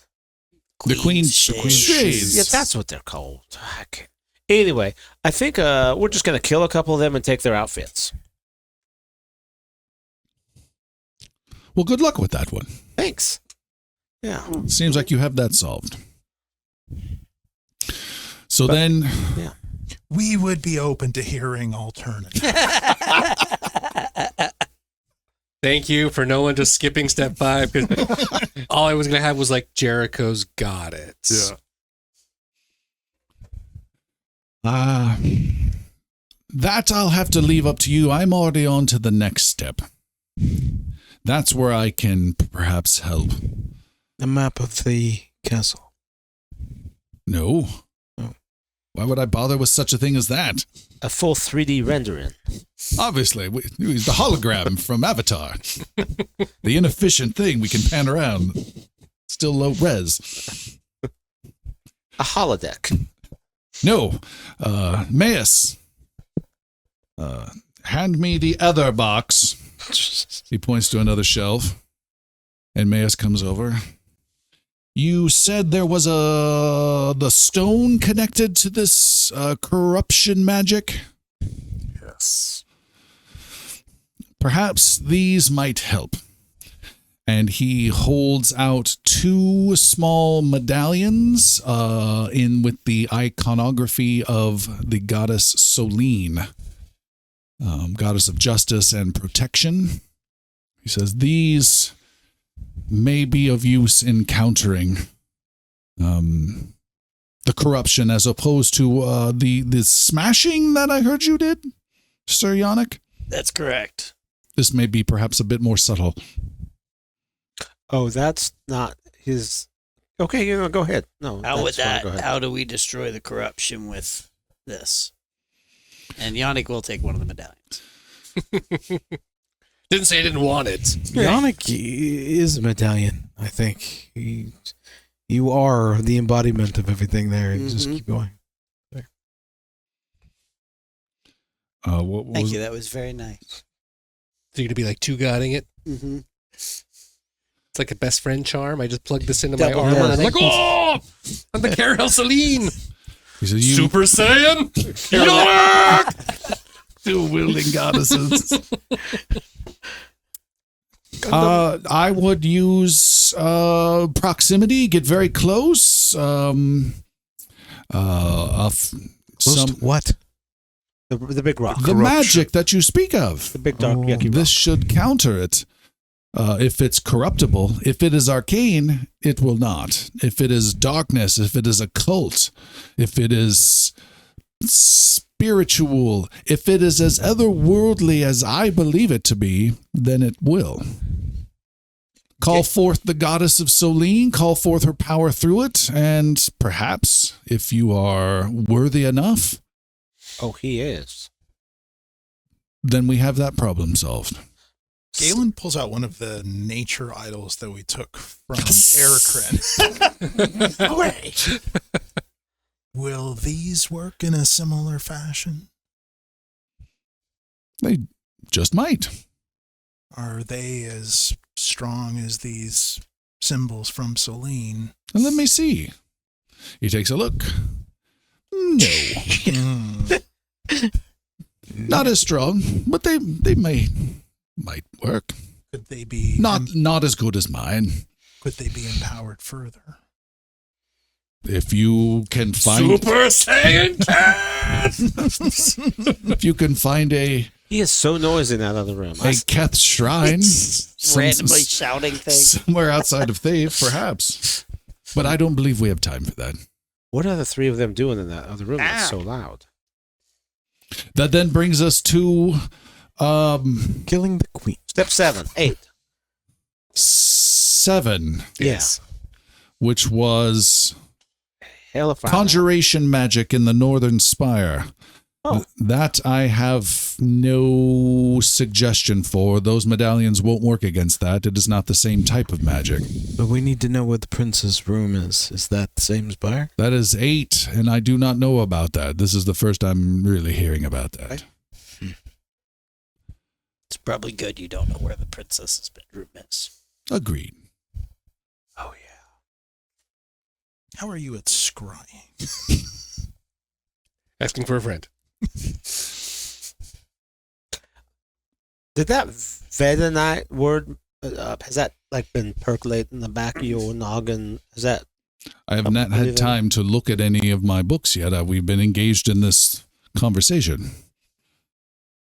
Oh, books. Okay. Yeah, people do. That's your thing. Okay, I understand that. That brings us to the final step. 9. How?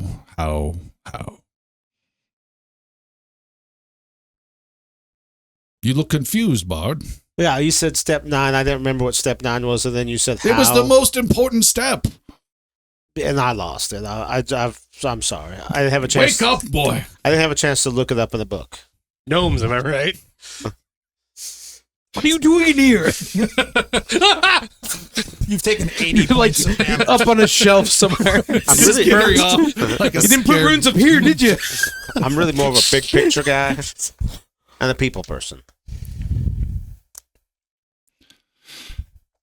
The Ashen Queen has knowledge of you without knowing who you are.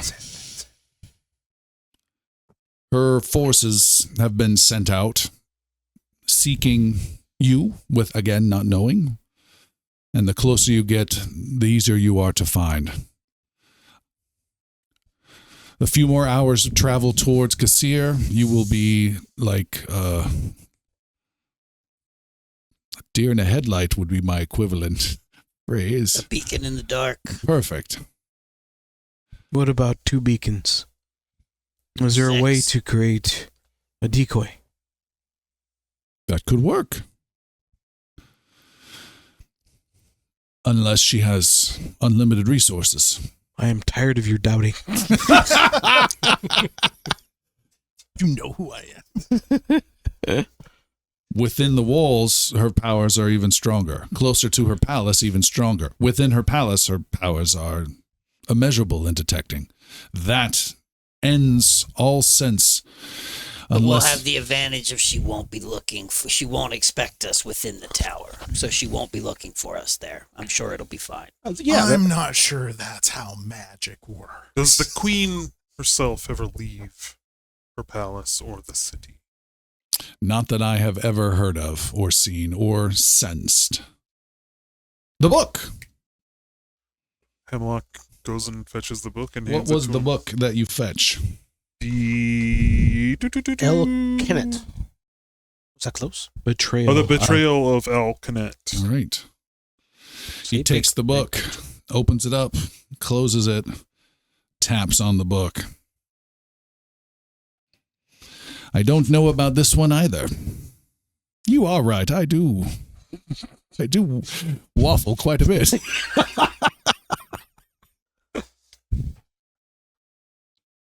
What were you searching for in that book?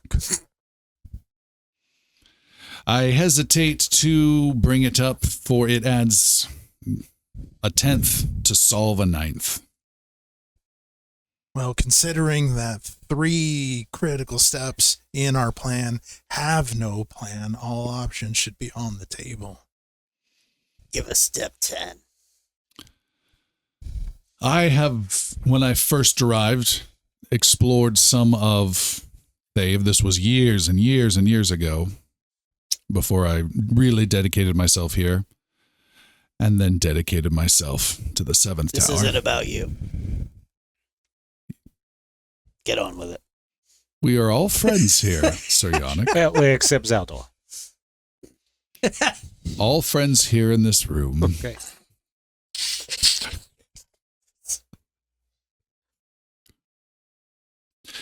During my travels, I was informed from a book about the value of an artifact, and it was a drop of blood upon the back of the neck from Al-Khanet would keep me safe from the Blood Witch's magic, and I was able to acquire said thing, had the medallion on, wore it in reverse, and was unmolested by the Blood Witch's magic, of any of the Blood Witch's magic. No seeking was able to find me. I don't know if I would protect me if they did find me, but they were not able to find me as I wandered around using my magic and exploring and getting to know my region before I secluded myself to the tower.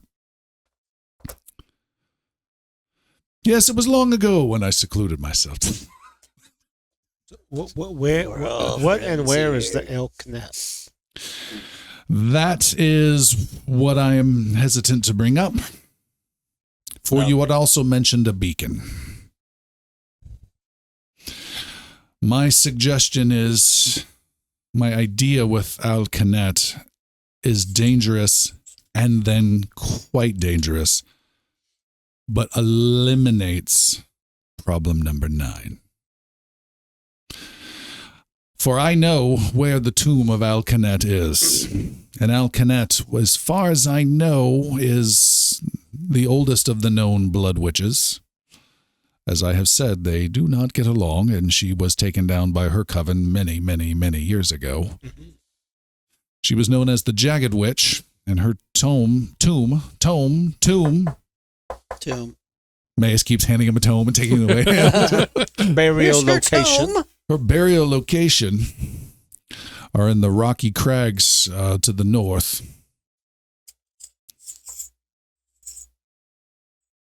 Plundering her tomb, where her form still lies, and that I have been monitoring for years. There is a sense of blood magic still within the depths of that place. And placing some blood upon the back of your necks, 1 drop of her blood from her corpse, or would prevent you from being seen at all by the blood witches. Then you would only have the physical challenges at that point. Well, that doesn't sound too hot. Sounds like something that would be of great advantage in our near future. I must caution you, though, this would be a place of tainted magic of a betrayed, bitter blood witch from long ago, I'm sure it is none too safe. I would also warn you about the future.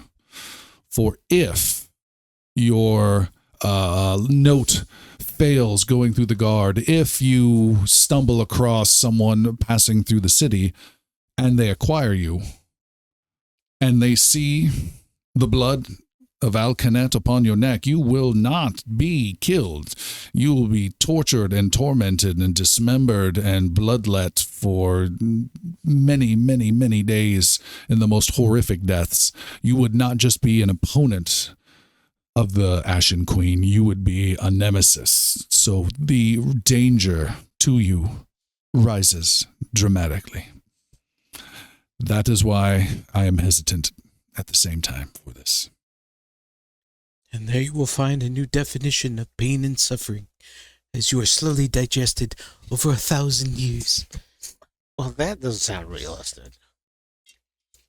I can't imagine they would be gentle on us with or without a drop of blood on the backs of our necks. We're breaking into a palace to destroy a weapon of power, and Get caught either way. It's not going to be pleasant. This one is just a little quicker death than the other. Possibly. Suicide pact. I'm in. Everybody, suicide pact. Zaldor, what did I miss? We all made a pact. I'm in. Have you, Brilmain, have you heard of the Master Brilmain of the Fifth Tower? Brilmain of the Fifth Tower. Do you have any other honorifics I should be aware of? A Zaldor so Keeper fond of the Yellow Sands. Yes, we Keeper of all the know Yellow this. Sands. Continue. Okay.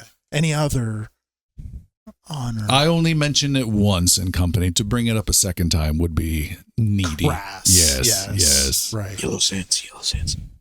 Do you know, in cataloging the magic across this land, are you aware of the Karen Witch?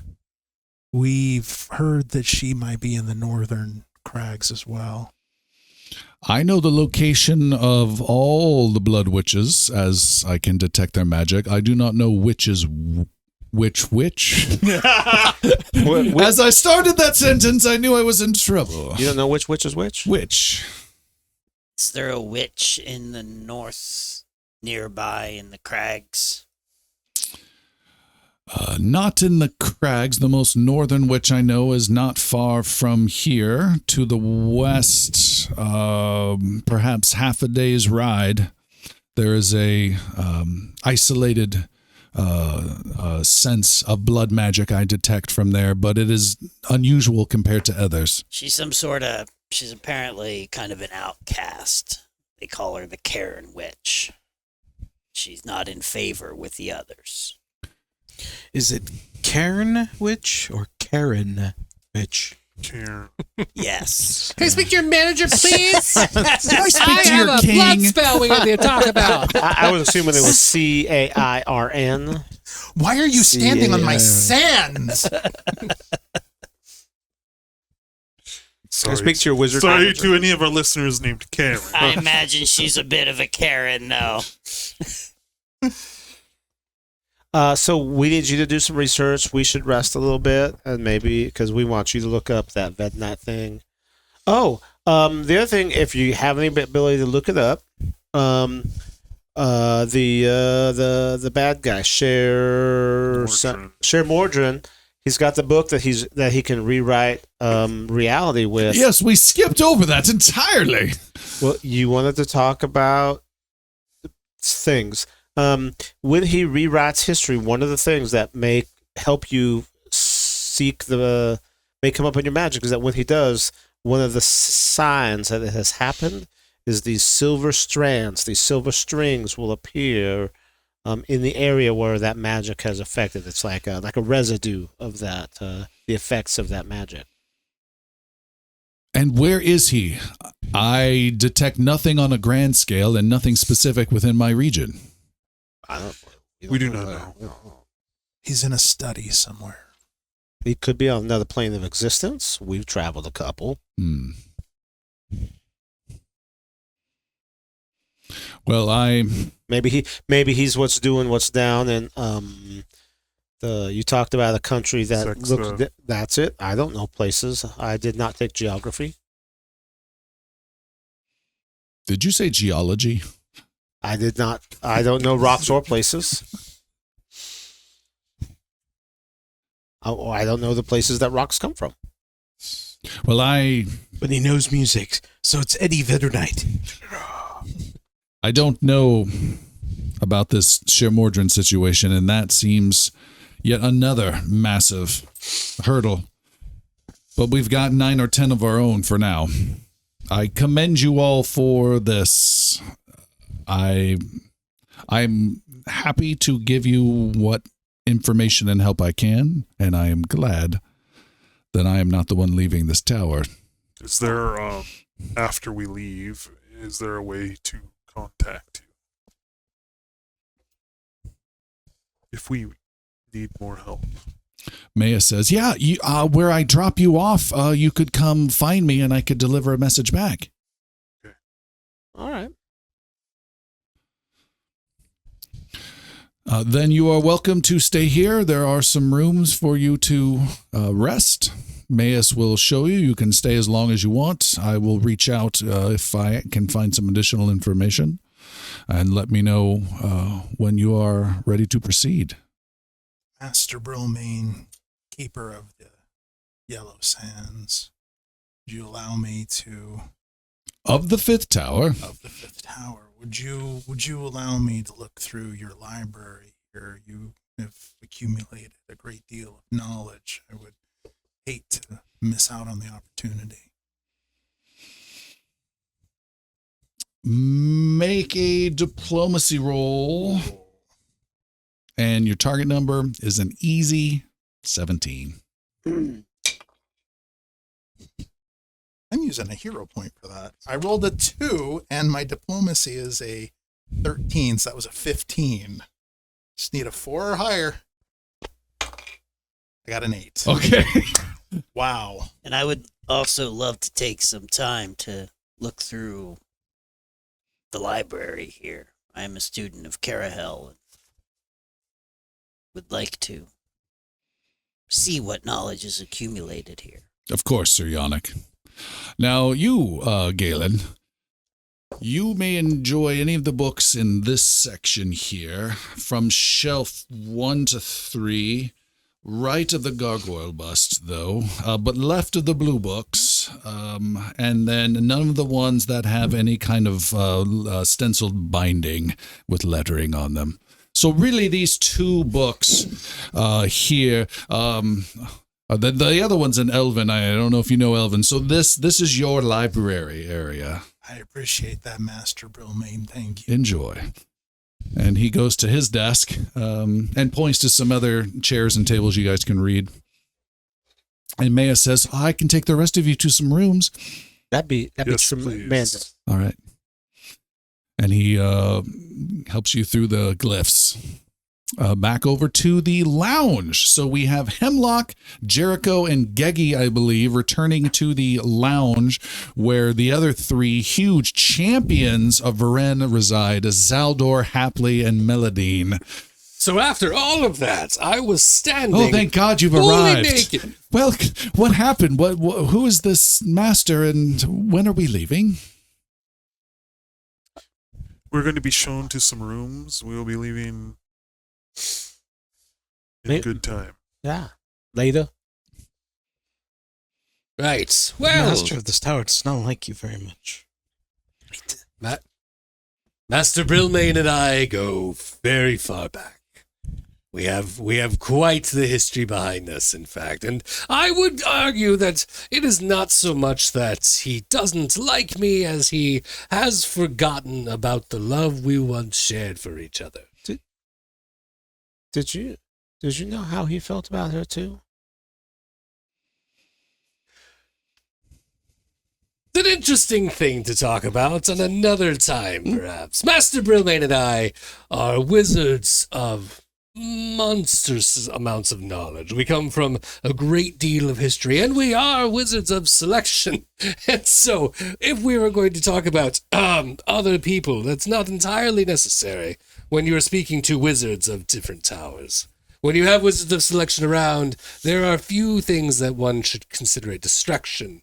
Certainly nothing that would interfere with your normal day-to-day uses of magic and the arcane. Well, I don't judge, but it will be a relationship that you should probably repair at some point. Yeah, he talked about it a lot.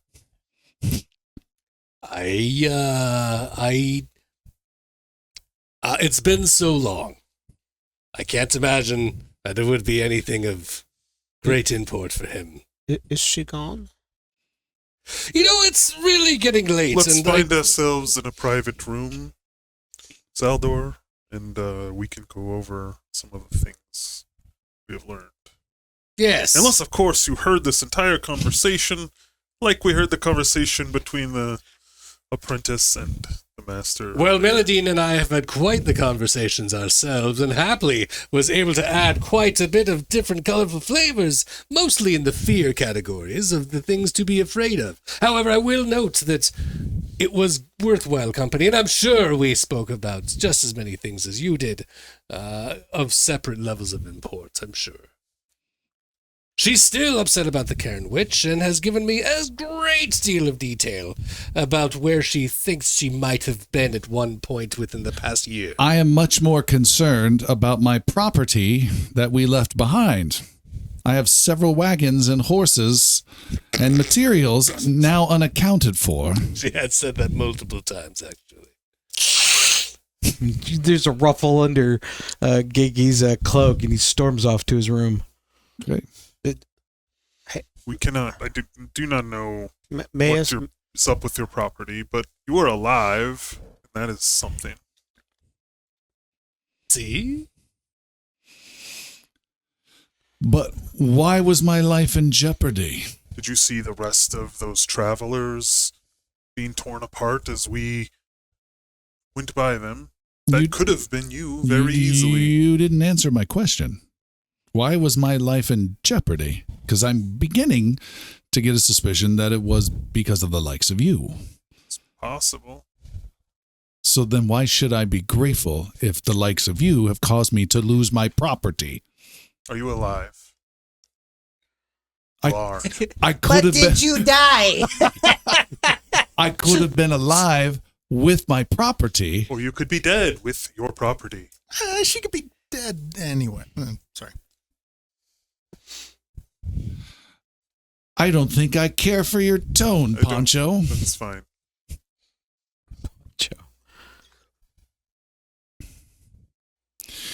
We need to see about returning then. Okay. We'll go rest in your room and we'll see about returning. Is Mayas with I us? choose to go to my room Good. and get some rest and get the sand out of my hair. You were saying something? No, Jeremy, I don't want to role play with you tonight. No, that's quite That's been pretty clear. How many rooms are there for people? I mean, are there rooms? How many that Mayas brings people? He to? takes you upstairs. There are rooms, plenty. You think more than are physically allowed. But you and Zaldor are sharing still. Narrow bed. Spooning again. Spooning isn't quite the same as Dash. Curl up, dear boy. You had a question about Mayas? Yeah, he was still there, right? Yes. Leading us to our rooms. As we leave the tower, he starts leading us out. I would imagine Zaldor is navigating very, very familiarly. Sure. It just knows exactly where he's going and may even take a wrong turn to go left into the main chambers rather than the right ones because it's habits, after all. And there's a level of wonder and familiarity and a little mixed sorrow as Zaldor's walking around. He says, so, your room's right up ahead here. You came from the 7th tower. Yes. I thought Masters of the Towers couldn't leave, but you're here. Yes. I thought it was, like, written into the code. Yeah. I thought it was a sworn oath. It's Like, I'm excited to take the oath when it's my turn, but here you are.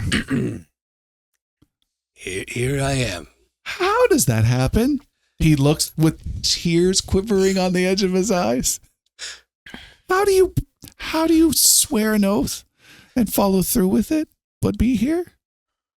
There is great magic in oaths that are sworn. They are spells of the soul, and they are to be honored. And the only time any of them would ever break is if there is a stronger oath that one fills.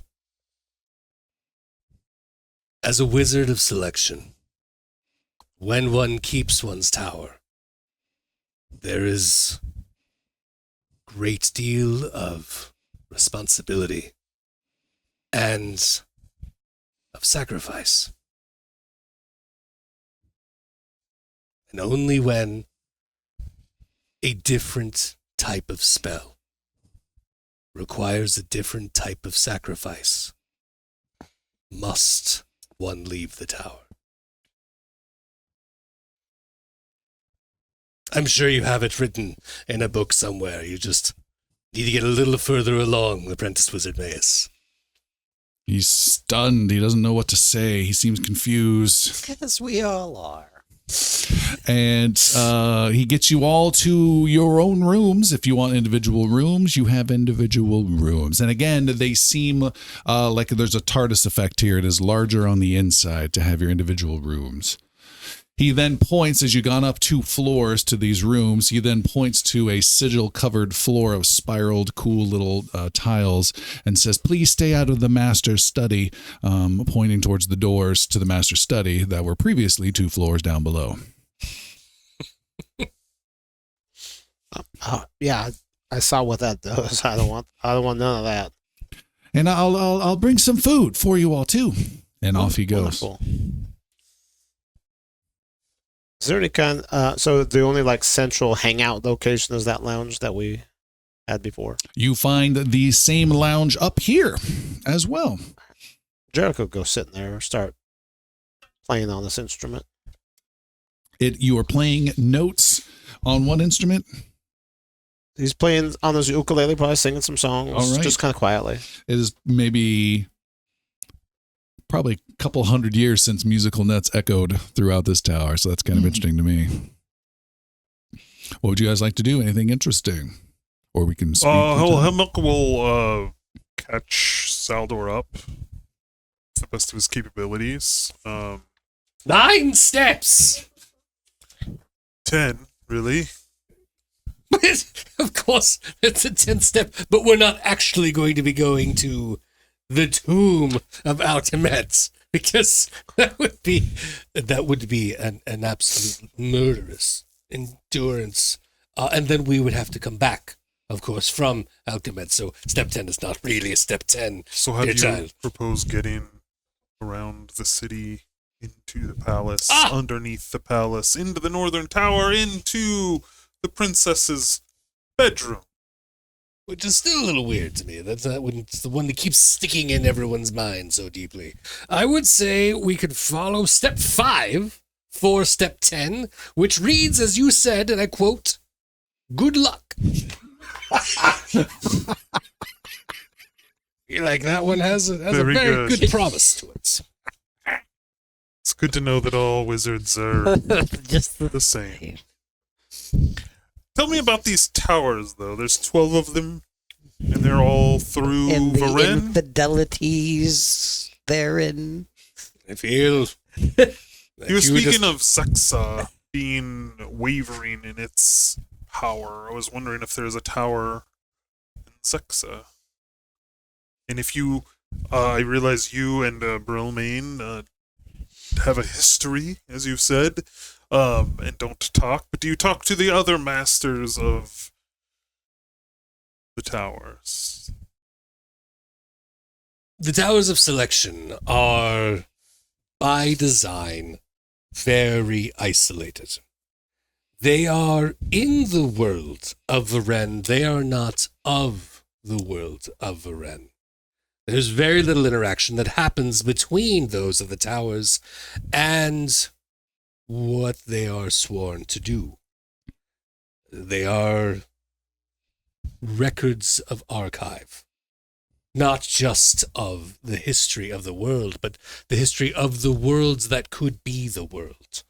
They maintain and visualize the magic of all of what is and what could be. And because it is such a daunting and important task to make sure that the magic is constantly maintained and archived and understood, there is not interaction. There should not be any further distractions or any type of influence that could be done that could interfere with what would be the history of the records of the towers. So no, the Wizards of Selection do not interact with each other. Do you know? So you were very surprised coming into this tower. Do you not know where any of the other towers are? I have a sense that there are other towers. I was certainly spoken to about the other towers. My master at the time of the tower where I was, he spoke of the other towers, and he also spoke of the very clear rules of separation and the distinct differences and unwavering lack of connection that was necessary to keep everything safe. And we kept it that way as long as possible until he met his demise. And Brillmane, Master Brillmane, wizard of the Fifth Tower, keeper of the Yellow Sands, over the sands of Thave, changed what the rules could have been. He bent what's the intention in order to help preserve the tasks and the keeping of the Seventh Tower, and helped a young apprentice become a master wizard. Otherwise, there is no interaction. There is no understanding. There is certainly no visiting of the Towers of Selection. This is indeed quite a treat. It's very special for you. I'm very, very happy for all of you for being able to be a part of the Fifth Tower of Selection. It's truly life-changing. Could you ever take me to your tower?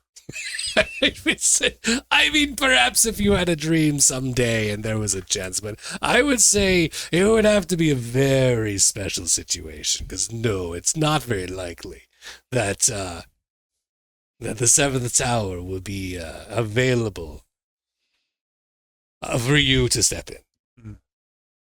Do you have an apprentice there as well? Like this young lad? The tower is, it's well kept. We should say it's certainly protected. It's not going to be in danger of discovery, and it is continuing to do the important work of Varen. Maybe a different importance from its original design, but certainly keeping up with what it should be. Fear not. It's in good hands. My goodness, what a day. I'm so very tired. Let me just... He goes to sleep.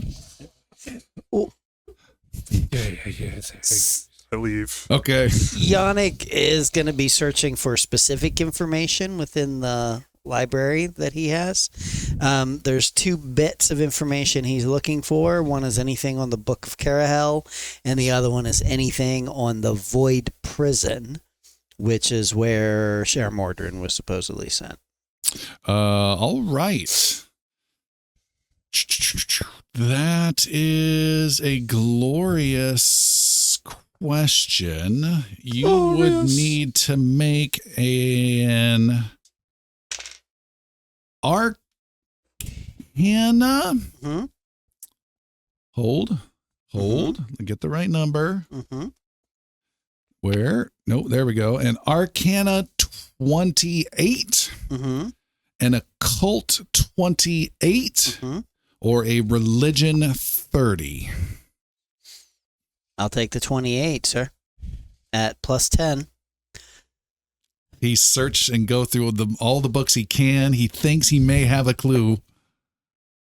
That was a 16, so that's a 26. So I'm going to use my hero point Man. and an omen point. Whoa! Wait. Tell us what the omen point So does. the omen point, I forget exactly where we got it from the omen dragon, I believe. And we can roll with advantage when we use a hero point to re-roll So something. you're rolling 2 dice now and taking the highest number. Yep. And once this is spent, it's done. Yep. Yep. I had a total of 3. This will be my second one used. And I still failed. Oh. Wait, what was a 14? One was an 18. What was your total you're going for? No, it was a 13. Dang unfortunately. it! I can't read from this far away. And Thank you, though. The books are just inconclusive and don't take you in the right direction. Oh, that was great. Well, Galen is doing something similar, but he recognizes that Master Brilmain asked Hemlock to give him the book titled The Betrayal of Alcanet, and Hemlock was able to identify that book, which signals to him that it was written in common. Mm-hmm. So Galen will start reading The Betrayal of Alcanet and try to learn more about what happened, as well as the nature of Alcanet's powers and anything else that he might learn about Blood Witch and their magic from this book. Okay. Instead of the thaumaturgy books that you asked to look at, that you was relegated down to 2. Breaking the law. Breaking the law. I got a plan in mind. Okay, so you're I like choosing the that plan. book. Yeah. All right. You read said book. You need to make an occult roll, and the higher the better. Oh, I don't even get a number. Woo! All right. That I was waiting for a natural 20. You always I get know, those. You I always get know. those. No, I did not get that, but I got a 21. 21. Okay. You are able to get information that Alcanet, known as the Jagged Witch, was a couple, maybe 150 years ago. The queen at the time was betrayed, was killed, infighting, slain, tormented, and bled with magic, but she kept fighting back and returning as in a spectral type form. They finally had to lock her away in a tomb in the heart of the mountains. Everything keeps referring to the heart of the mountains, to keep her heart at bay. There's a blood theme that goes on, and that her blood burns with a fire. And she hurt plenty of the people that were trying to enslave her back in the day. Once they did, she has been a non-factor, although they warn that she is not and can never fully be killed. What did you roll? 21? Yes. That's it.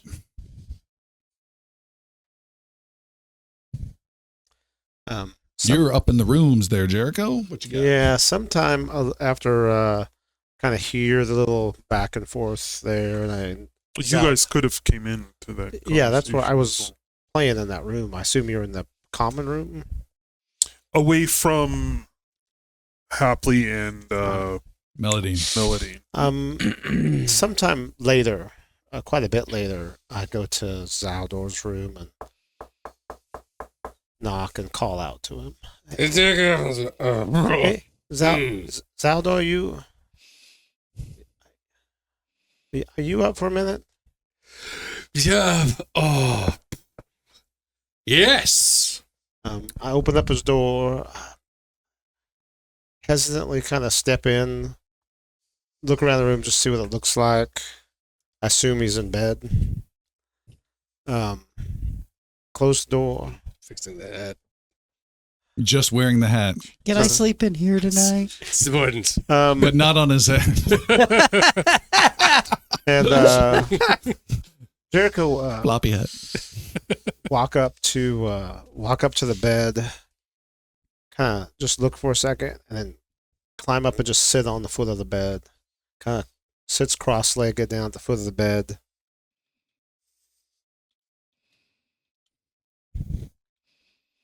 You, you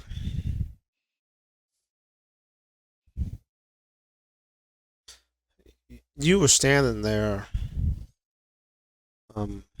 at the moment that broke me. I'll be honest with you, I know it's not your fault, but inside I still blame you for it. But I mean, I know it's not your fault. Does that make sense? Yes. I know exactly what you mean.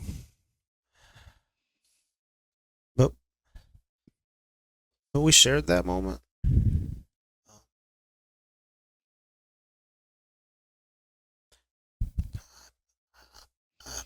I wanna ask just one question of you, related, that I would hope that you would answer.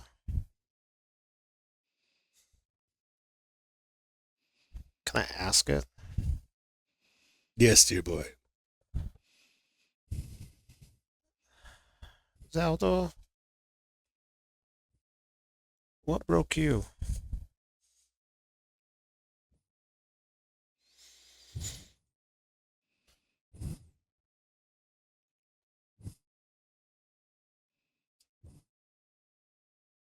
A wizard, especially a wizard of selection, has a life that is chosen for him. He has tasks that are laid out for him. And it is a honor to be a part of such a thing, to be selected. And if any wizard requires an assistant, an apprentice, the honor is even greater. Because now this incredible power, this incredible strength of mind is going to be passed on and shared. And I was broken when I found that my great honor was not real. And that the sacrifices that one makes as a wizard are not necessary. And most importantly, that the life that I am selected to live does not have to be alone. There is an amazing amount of power when one discovers the freedom of themselves for the first time. It is a release, and it changes not just that life, but it changes parts of the world around them. And when such a change happens to a wizard, then the world itself is also magically affected. And there are ripple effects as that fabric of magic is spread. And those effects go on and affect lives of other people. Jericho, I was broken when I learned a truth. And I was unable to fix it because I learned it too late.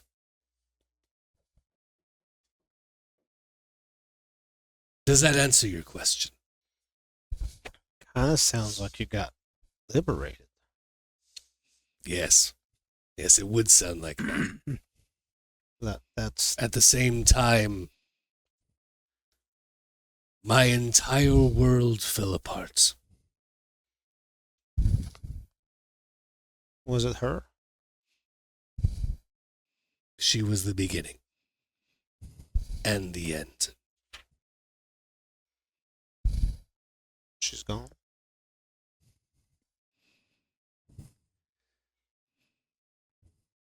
She's never gone. But I cannot go back.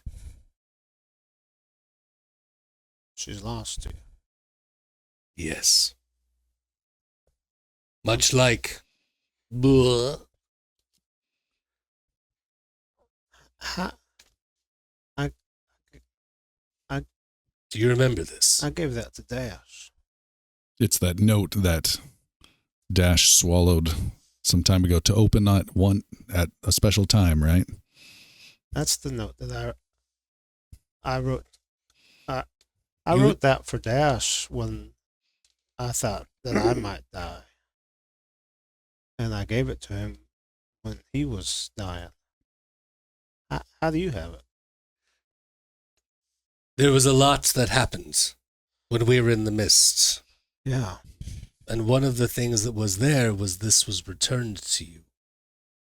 You gave it to me for safekeeping in case I ever saw him again, and you didn't. As we've both lost, would you care to read it? As a remembrance, and perhaps a chance to say goodbye in your own way, in your own words. I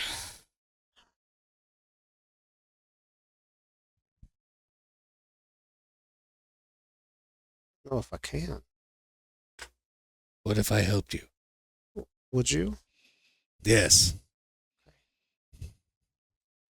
Zaldor breaks the wax seal of Jericho Quintilians and opens up. And this is a real document with a real wax seal that has been created by Jericho/Allen. Can we just see the writing on this? Holy moly. This is the letter here. Beautiful. Do you want this in my words?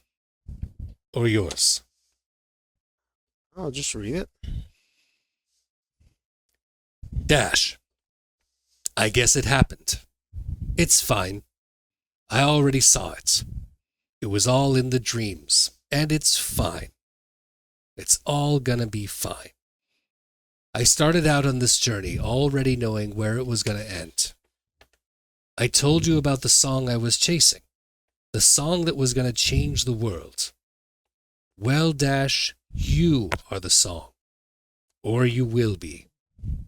The whole path we have walked together, and the one you are destined to keep walking, that's the melody. But you are the song. You are going to change the world. I have already seen it, and I just had to help start the first verse. What more could a musician want than to play the first few notes of the greatest composition, the greatest story ever? And I did. So don't grieve for me. I am blessed and joyful. Follow your story. Complete the song. Save your family. Save the world. Your friend, Jericho. I saw all that. I saw the future. But it was all a lie. Just like half of what Callie and Rose sees. Just like the lady in the tent back in Tavernry.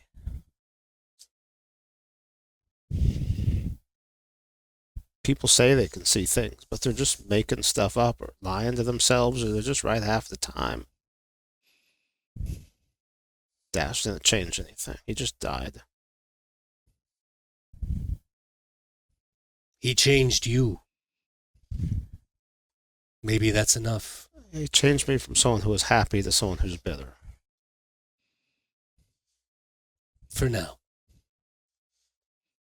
Healing takes time. And it takes stages. Are you better? I am better than I was. Do you ever get to go back to your tower? I hope so. Do you ever get to see her again? I can't write the future either, Jericho. You're not the one who killed him, are you? No. Sorry, I was mad at you. It's not your fault. I'm sorry you lost your friend. He seemed very special. He was. All right. Away with you. I was sleeping after all.